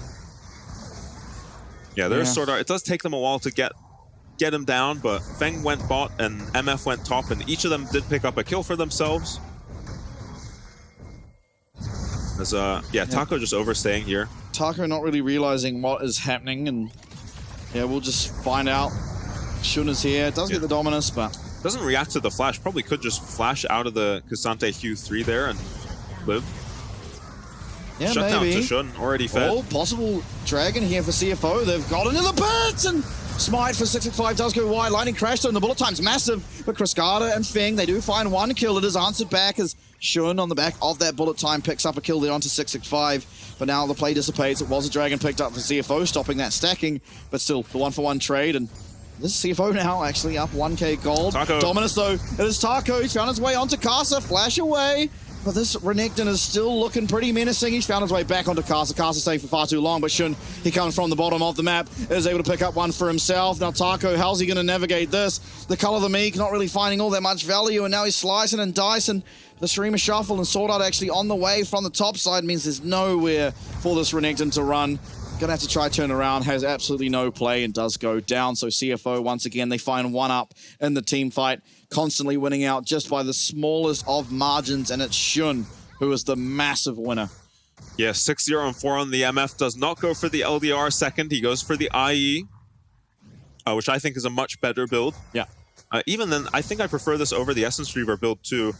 He is going to be a massive problem for this Zeri and this Varus for a long time in this game. Even these frontliners from the side of DCG don't have all that much armor. Their saving grace is that they have a Braum. I don't want to see Orca use his Braum shield for anything but MF ult in this game. Otherwise, Shun just kills everyone. He's a level up on his jungler even. 2 levels, actually. Yeah. Level 13 on the MF. Bodes well. Meanwhile, Feng has completely bounced back. Hey? He's come back, but he is still very far behind the strength of this Misfortune. Now Rest getting aggressive once again, who likewise has bounced back. 2-1 now, building towards, well, just picking up the Warden's Mail and sitting on it. Doesn't make much sense to actually have a Randuin's this game because there's not really any crit. Yeah, just Zeri, right? Yeah, but even her, she has 0 crit right now. Nah, Shilba has crit. Does it? Yeah, it lost its lifesteal but kept its crit. But it feels weird, Shilba not having crit on it. But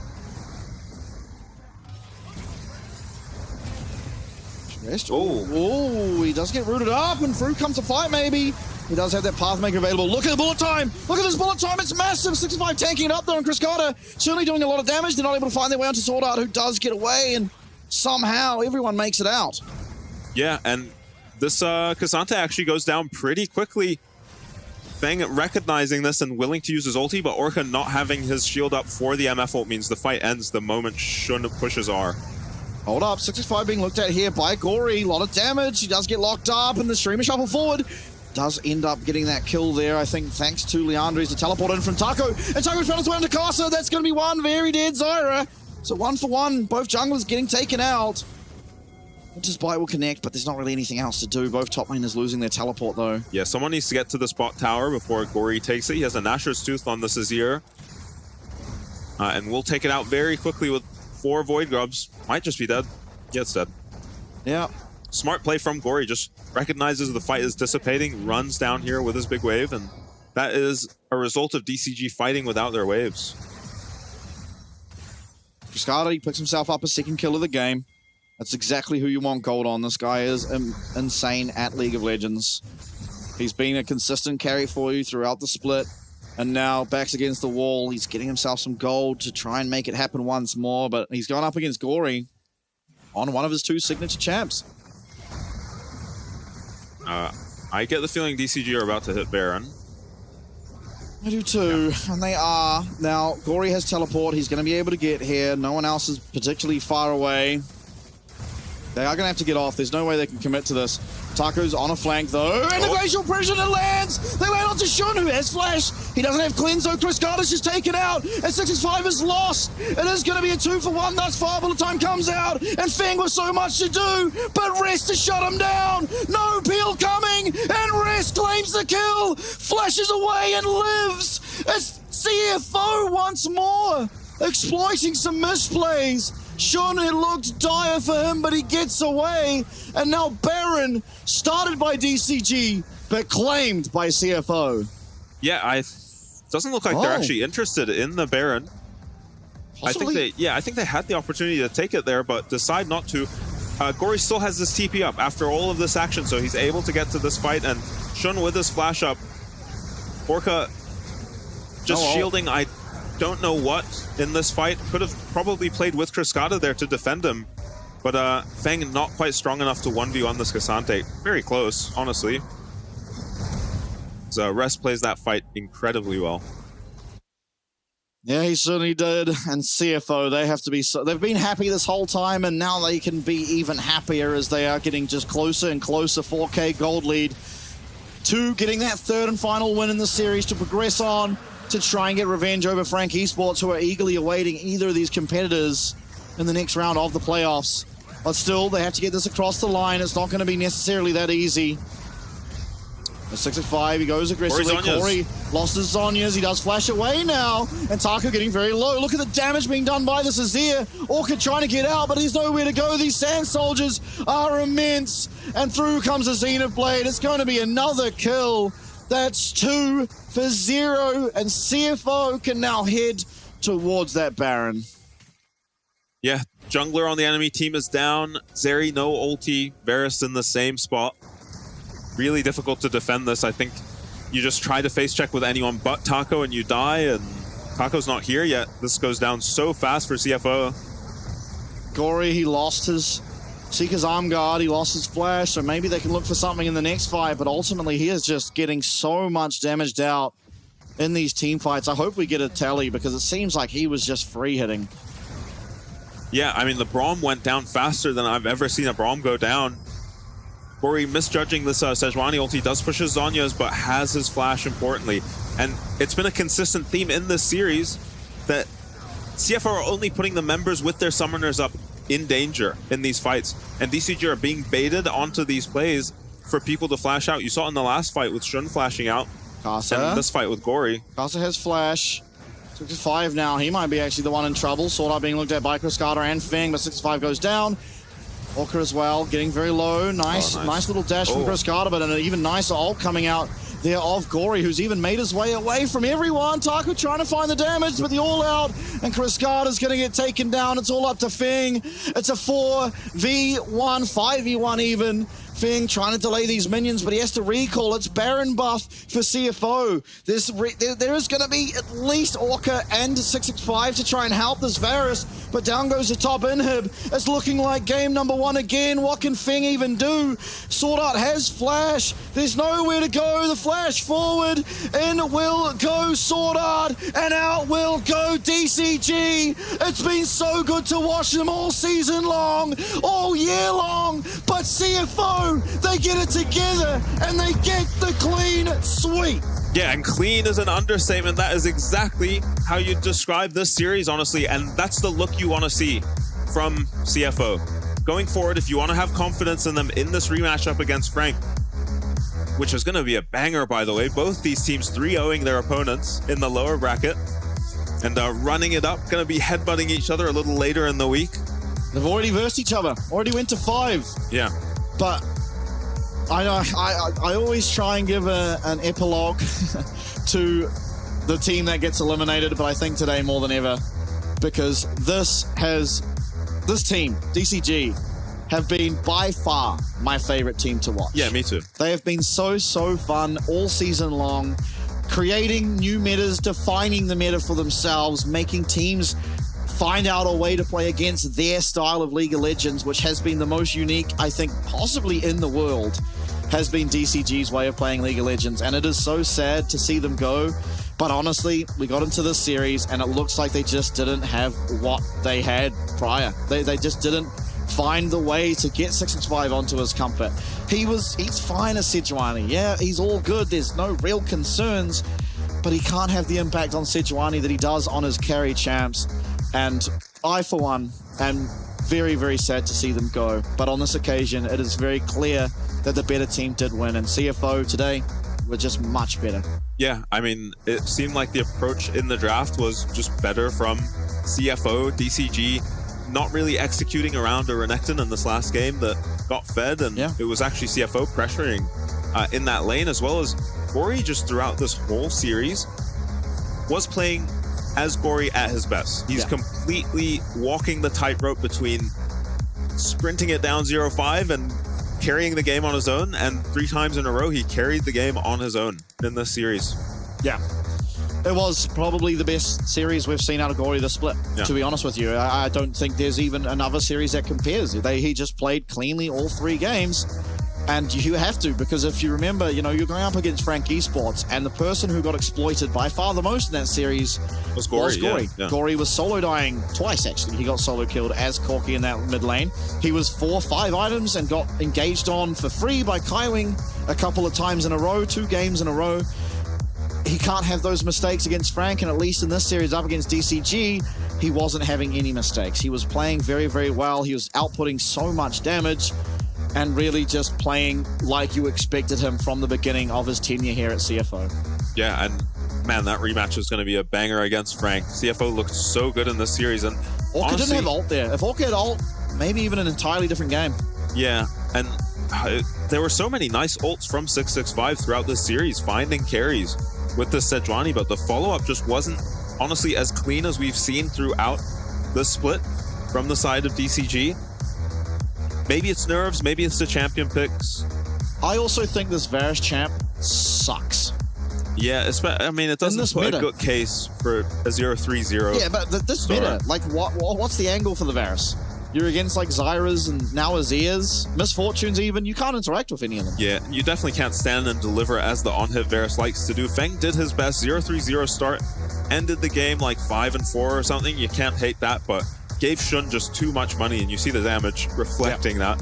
Yeah, I don't think Shun died a single time this fight, despite being focused down on a lot of them. And I mean, the entire series by Shun was just fantastic. Finally getting rewarded for his consistency. Yeah, game 2 and 3, 0 deaths. Yeah, just he's been consistent, really, all split, outside of a few 6 games that went a bit haywire, but you allow those. And yeah, got the redemption 6 game. He's finally getting rewarded for just that level of consistency that pretty much no other AD carry outside Shun has truly been able to provide. And you see it there, it's reflected in these stats. Gory had a great game, but it was, Shun just over the course of these last 2 games in particular, with just an outrageous stat in terms of that KP. And well played by CFO. I don't know what more to say. can only harp on about them so much. Now it's time for them to get that revenge against Frank Esports, who, I mean, they're looking good as well. Yeah, the Rest sub-in looks like it's done wonders for this team. Rest has just essentially made no aggressive plays without his team with him. And that is a big difference, I think, between him and Driver. He maybe doesn't create a strong point on the map for you, but he never creates a weakness. That's right. Maybe this last game, not a bad example, but he did create a weakness, but it didn't get exploited. And you saw what he was able to do in those team fights, which is what the point of that Cassante into the Renekton is. Yeah, took over the team fights regardless, fell behind early as you expect, and he made a misplay when Karsa came to help him out in the top lane, unfortunately. But otherwise, a good game from him and a great series from him, really. Kind of giving this team what they need, especially if Karsa is going to be on carries. They need someone just safe in the top lane to play these tanks. And here's a nice ulti from Shun. I believe this was on Feng. Yeah, it completely takes Feng out of this fight, and Feng even flashes away and goes to hit the mid wave with his tail between his legs. Yeah. Now, I mean, it's so sad to see DCG go. But, I mean, you do just have to keep performing. And CFO have managed to keep a level of performance that is higher than that of DCG's. So, Frank versus CFO is what we get next. We've seen it once before. It went to 5. Wako, namely the person that got that across the line for the side of Frank Esports. Jiang now coming into his own, looking very dominating. Looking insane. Up against Faki. With Shun kind of doing something similar, it's going to be really interesting to see him up against Wako now. These are two extremely high-level ADCs who will be butting heads. The good news is, after Shun's Ziggs performance, Skywalker now has a reason to ban Ziggs away from Wako, you know, not that it's Wako. Team communications, and then we're going to go to an interview. We'll be back right after to discuss the rest of playoffs. 保各位，你看这里没闪，过来这里过这一波，对，那个我是没闪，一波，上了一波，我是没闪，一波，没线，可以，我有花，我有冲刺的，你们先扛一下，有冲刺，有长途回满，有冲啊，有冲刺，我长途回4级吗？可以，还有2场，什么还有？2场，后面可以，nice 兄弟们 ，nice， 你们多久吗？ 一波，他没铲，朱你废物一个，直接吃就好，拆脚，能杀，再拍 ，nice， 点输，双 T 打得好，兄弟们，双 T 打得好，可以，玩得真好，nice， 啊，那个不错了，除了你那个被单杀不知道是什么东西。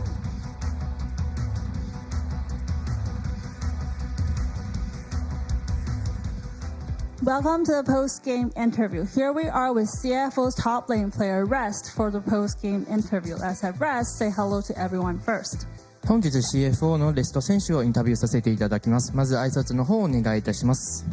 欢迎来到今天的赛后采访。我们今天邀请到的是 CFO 的上路选手 Rest， 请 Rest 先跟大家打声招呼吧。大家好，我是 CFO 的上路 Rest。 First off, congratulations on winning this key matchup against DCG. You helped CFO continue into the playoff game. So I want to ask you, how do you feel after winning today? 今日見事に DCG とのキーマッチを勝つことができました。CFO のサマーシーズンはまだ終わっていないことで、今の気持ちを教えてください。首先，恭喜你成功的帮 CFO 打败了 DCG， 赢得了这一场非常关键的一个赛制。然后，其实你也帮 CFO 能够顺利的在这个季后赛继续命。想问一下，你赢下来之后，现在的心情如何？赢下来心情一般吧，因为之后还要打2场比赛，赢了才会进世界赛，所以就没有特别开心。正直今の気持ちは普通ですね。まだ、世界大会に挑むことができるわけでもないんですし、あと2試合を勝つことができれば、ちょっと嬉しい気持ちになるかなと思います。I actually feel average right now because we still have 2 more matchups to do before we can go to Worlds. So I'm focused on going to Worlds right now, so I don't feel super excited. So actually, this is a do or die situation for CFO today, but your team decided to choose you to play top mid. Can you talk to us about why you guys made that decision? And also, actually, after the first match, we saw on mic check that you looked very, very excited. I want to ask you, after having been in the room watching the games for so long, now you played and helped CFO win this key game. So I want to ask you, how do you feel about that? 後がない試合でレスト選手が起用されました。チームがこのような決断をした理由を教えていただけますか？そして今日ゲーム1のマイクチェックでかなりテンションが高かったように見受けられますが、久々の登場はいかがでしたか？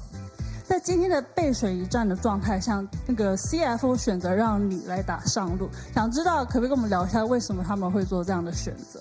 然后其实今天在第一场比赛赢了之后，看到在 Match Chat 里面你表现的非常的兴奋，非常的高兴，所以想知道在这么久在这个后面看比赛，然后今天出来上场，然后帮 CFO 赢下这个关键的对决，你的有没有什么特别的心情可以跟我们分享？上谁我也不知道，今天比赛感觉上谁都会赢，所以就应该没有这么差。然后就因为很久没打比赛嘛，然后就还是特别紧张，所以沟通有点興奮。赢完之後就有点平靜了。今日、僕が起用された理由は正直わからないんですけれども、多分ドライバー選手が出場しても、勝ってたんじゃないかなと思っております。そして、久々の登場は、やっぱり結構、テンション高かったので少し興奮しちゃいました。So actually, because I haven't played for a very long time, so I'm super excited today. But I don't really know why CFO chose me to play top. I feel like no matter who play, we're gonna win today. So overall, I am really excited about today's game because I haven't played for a long time. So actually, your opponent DCG rised up suddenly in this season. So before the game today, actually a lot of people think they might win over you guys. But today, you guys kept your macro, and it was really, really good macro play, as you guys didn't fall into their chaotic tempos. I want to ask you, what do you think is the key to winning today's game? 試合前に DCG の方が有利だと思われていますが、今日の試合では CFO のマクロがとても良くて DCG のプレースタイルに泣かされませんでした。今日勝ち抜けたキーポイントは何だと思いますか？所以今天你们的对手 DCG 其实在这个赛季突然异军突起，然后其实在比赛前很多人都觉得你们有可能会输，但是今天你们的营运做得特别好，控制得非常好，然后你们没有落入他们这个比较乱战的一个节奏当中，所以想知道你觉得你们今天的制胜关键是什么？我觉得我们今天制胜关键是我们队伍的纪律性做得很好吧，然后还有蛇的指挥让我们赢下比赛，靠着营运来赢下比賽的。そうですね、今日のキーポイントは、できることはもう全部、やり遂げることと、全体的なマクロが、我々の方が良かったんじゃないかなと思っております。So I think all our players had really good control in game today, and also Sword was really good with the shot calling, so we're able to win off with our macro today. So CFO actually have one more match before going to the roadshow, and you guys have to play against FAK on Saturday before that. So and 2 more games before you guys can get the Worlds tickets. I want to ask you, do you have anything you want to say to fans? 残りは土曜日に FAK に勝てばファイナルウィークスに進出することができ、ワールド出場条件を挑むことができます。ファンに向けて伝えたいことはありますか？所以 CFO 还要赢1场比赛才能进入这个前往台北和平篮球馆，然后线下赛，然后你们还要再赢2场比赛才能拿世界赛门票。那在下一局就是在星期6的 FAK， 你现在有没有什么话想要对粉丝们说的吗？我想对粉丝说，虽然我很久没打比赛了，然后可能还是有粉丝在支持我，然后就可能还是很开心可以打到比赛，然后我们会尽全力打进世界赛。久々の登場ですが、僕のことを応援してくださるファンも、いると思いますが、とっても感謝です。そして、ワールドに向けて全力を尽くしたいと思っております。So I just want to tell all my fans that even though I haven't played for a very long time, a lot of people still support me. We'll try our best to play in the rest of the games and go to Worlds for you guys. Thank you so much for the interview and congratulations for your win. 再一次恭喜你们获得今天比赛的胜利。我们把镜头转回直播台。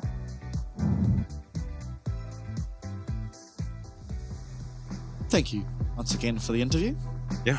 Rest. Finally get to see him in an interview. Finally get to see him on stage again. And I think doing a lot better than Driver was. Definitely this time it means that the series between Frank could look a lot different because Driver was kind of getting exploited, especially in that game 5, if you remember, on the Gangplank. And the Riven game. Maybe Rest has something that he actually plays that can maybe match up to Yi Jung's Riven. We haven't seen anything just yet. I promise you he won't die at level 3. Yeah. Wow. He just won't. He'll go down CS, he'll sack waves. It's Driver you're thinking of on the Udyr. Oh yeah, no, but I was thinking like in the last series it was Urgot. Driver was on Urgot against Riven and he didn't die level 3. Yeah, he did fine. He actually did well in that lane. But I mean, Riven felt Jung so much more useful. Yeah, Riven was just, by the end of it, much more useful. Yeah. With that win, of course, we do have DFM now eliminated, and Frank will be going up against CFO, who just won that game. DCG, though, I mean, it's so sad to see them go. I've said it a lot, but they truly were, possibly, I think we can agree, our favorite team to watch as just straight spectating. Yeah. It's just so fun. You know, Chris Garter picking up whatever he wants. We saw a Tryndamere game out of him. We saw the Diana Yasuo, the only team to do that. They were the first ones to pick up that Amumu. They played Draven, Kalista, Kai'Sa mid. It is just very fun to watch, but unfortunately we do have to see them go. But this is the big one. The LJL first seed against the PCS first seed. The head-to-head for these teams, of course, is, let me count, 6 wins for PSG, 2 wins for SoftBank. Last split, it was a 3-2 to PSG and then a 3-0 in the grand finals. So SoftBank, they're going to come back. They're looking hot. They're looking better in different ways. Evie, very dominant up in the top lane, but honestly, Instrumental was marble in that AD carry position. So I think we're going to have a different look. Do I expect a different result? No. But I think it is going to be a lot different. Honestly, the fact that it went to 5 games the first time is promising. It shows you that SoftBank, even back then, can take it to PSG. They have the hands. They do. They are. There's no difference in being like, oh, these players are just strictly worse. No. It's more or less just the cohesion that PSG has that is just unparalleled to at least anything we've seen here in the PCS for the summer split. But I am going to have to once again thank our sponsors. This one, of course, it is Changhua Telecom. Hami Video, if you do sign up with them, will be provided to you for 12 months for all your gaming entertainment needs. And Sheraton Grand Taipei Hotel, who are hosting that team you just saw, SoftBank Gaming. They were buffed last time up against, who was it? DCG. They got the buff, the hotel buff. Provided them a pathway into now the upper bracket finals, which is what we have on Saturday, as well as China Airlines, who got them, of course, over to Taipei. They continue to sponsor us. They sponsored us last playoffs. They sponsored us this playoff. So a big thank you to them. Check out their great value flights on the China Airlines website. And, of course, Carry Energy, who keep the players topped up. And CFO, they must have been chugging that stuff before the game because they were more on point than we've probably seen the rest of this summer split all put together. And last but not least, of course, TTL Brand Noodles, who, again, I say it a lot. They continue to sponsor us. I love their product. I've tried it before when I was over in Taipei last year, and so I cannot recommend them enough. If you do find them on your shelf, certainly do check them out. But for one last time, it is a farewell to DCG. Love that team, but with how dominant CFO are, you got to feel confident. And this is namesake. The 2 teams that I would have the most confidence in at Worlds would be PSG and CFO. Proven already are Kai'Sa and Sword Art on the world stage. Proven already are Maple and Betty on the world stage. MSI as well, they did very, very well. CFO last year did well at Worlds to almost qualify to that group stage. This time, I mean, a level up in theory. We'll see if they can keep it going, but it's not going to be easy because SoftBank are looking menacing. PSG looking unstoppable, and Frank already seemingly with CFO's number. Yeah, I think we've definitely seen CFO grow. It looks good with Rest in. Yeah. We'll have to see how he matches up against Jung. It wasn't really Jung taking advantage of Driver, but Rest does, it feels like he allows Kai'Sa to just play these carries and you don't have as many people hogging the resources. Yeah. As well as he's just willing to, okay, first pick me the top laner. Let him pick whatever counter he wants. I'll go even, or in the case where he was Renekton against Kennen, fall behind a little bit and then show up to these fights deathless and have impact. And that is something it feels like the CFO team needs, and they really click. They did really click. What is going on tonight? Anyway, thank you very much for watching us tonight, guys. I am sorry it was a 3-0. This should have been an absolute banger, but CFO, they really got everything in order. They really got everything together, and now they're looking for revenge against Frank Esports. But of course, it is going to be SoftBank versus PSG. No one's going to want to miss it. LJL first versus PCS first. It's an absolute banger. We'll see you all on Saturday.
time. Before we put this all behind, let's go again. We feel so alive. One last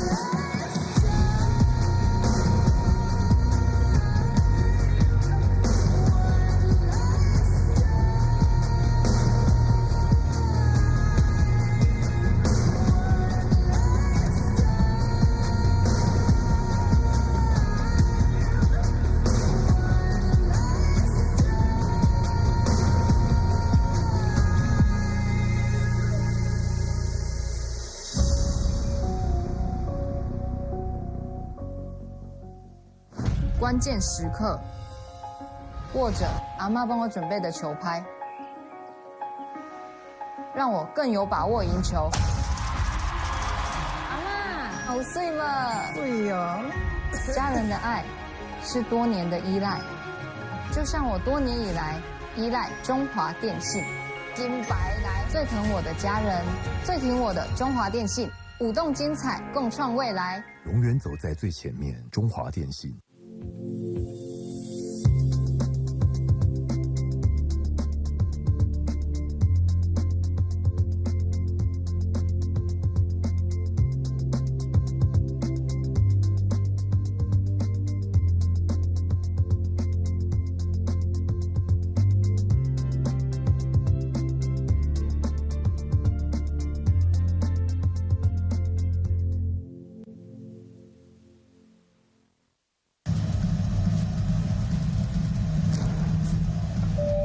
旅客陈志明，华航直飞西雅图的班机即将准备登机。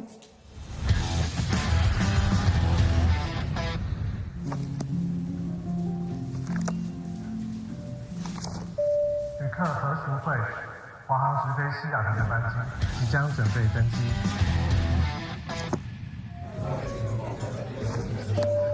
China Airlines passenger Michael Chen, your direct flight to Seattle is now ready for boarding.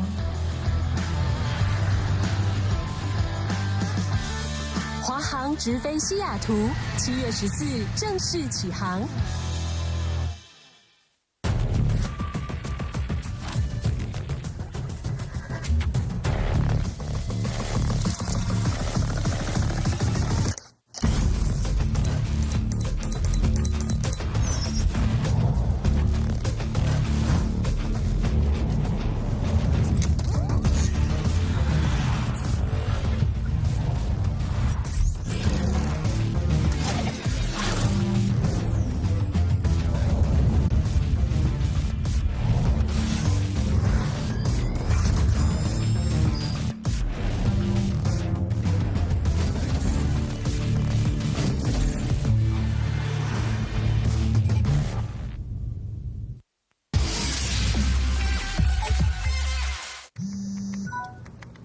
好想吃花雕鸡面哦，可是还在加班。阿嬷，加班也能来碗酒香补一补哦。就是这味道，这碗花雕鸡面帮你补身又补心，好满足哦。还有麻油鸡面，赶走你疲累的寒意。要不要再来碗花雕酸菜牛肉面？暖心酒香的丰盛美味，台酒酒香经典系列。难得皇上莅临蒙古，臣等备好贡品向皇上进献。好想吃哦！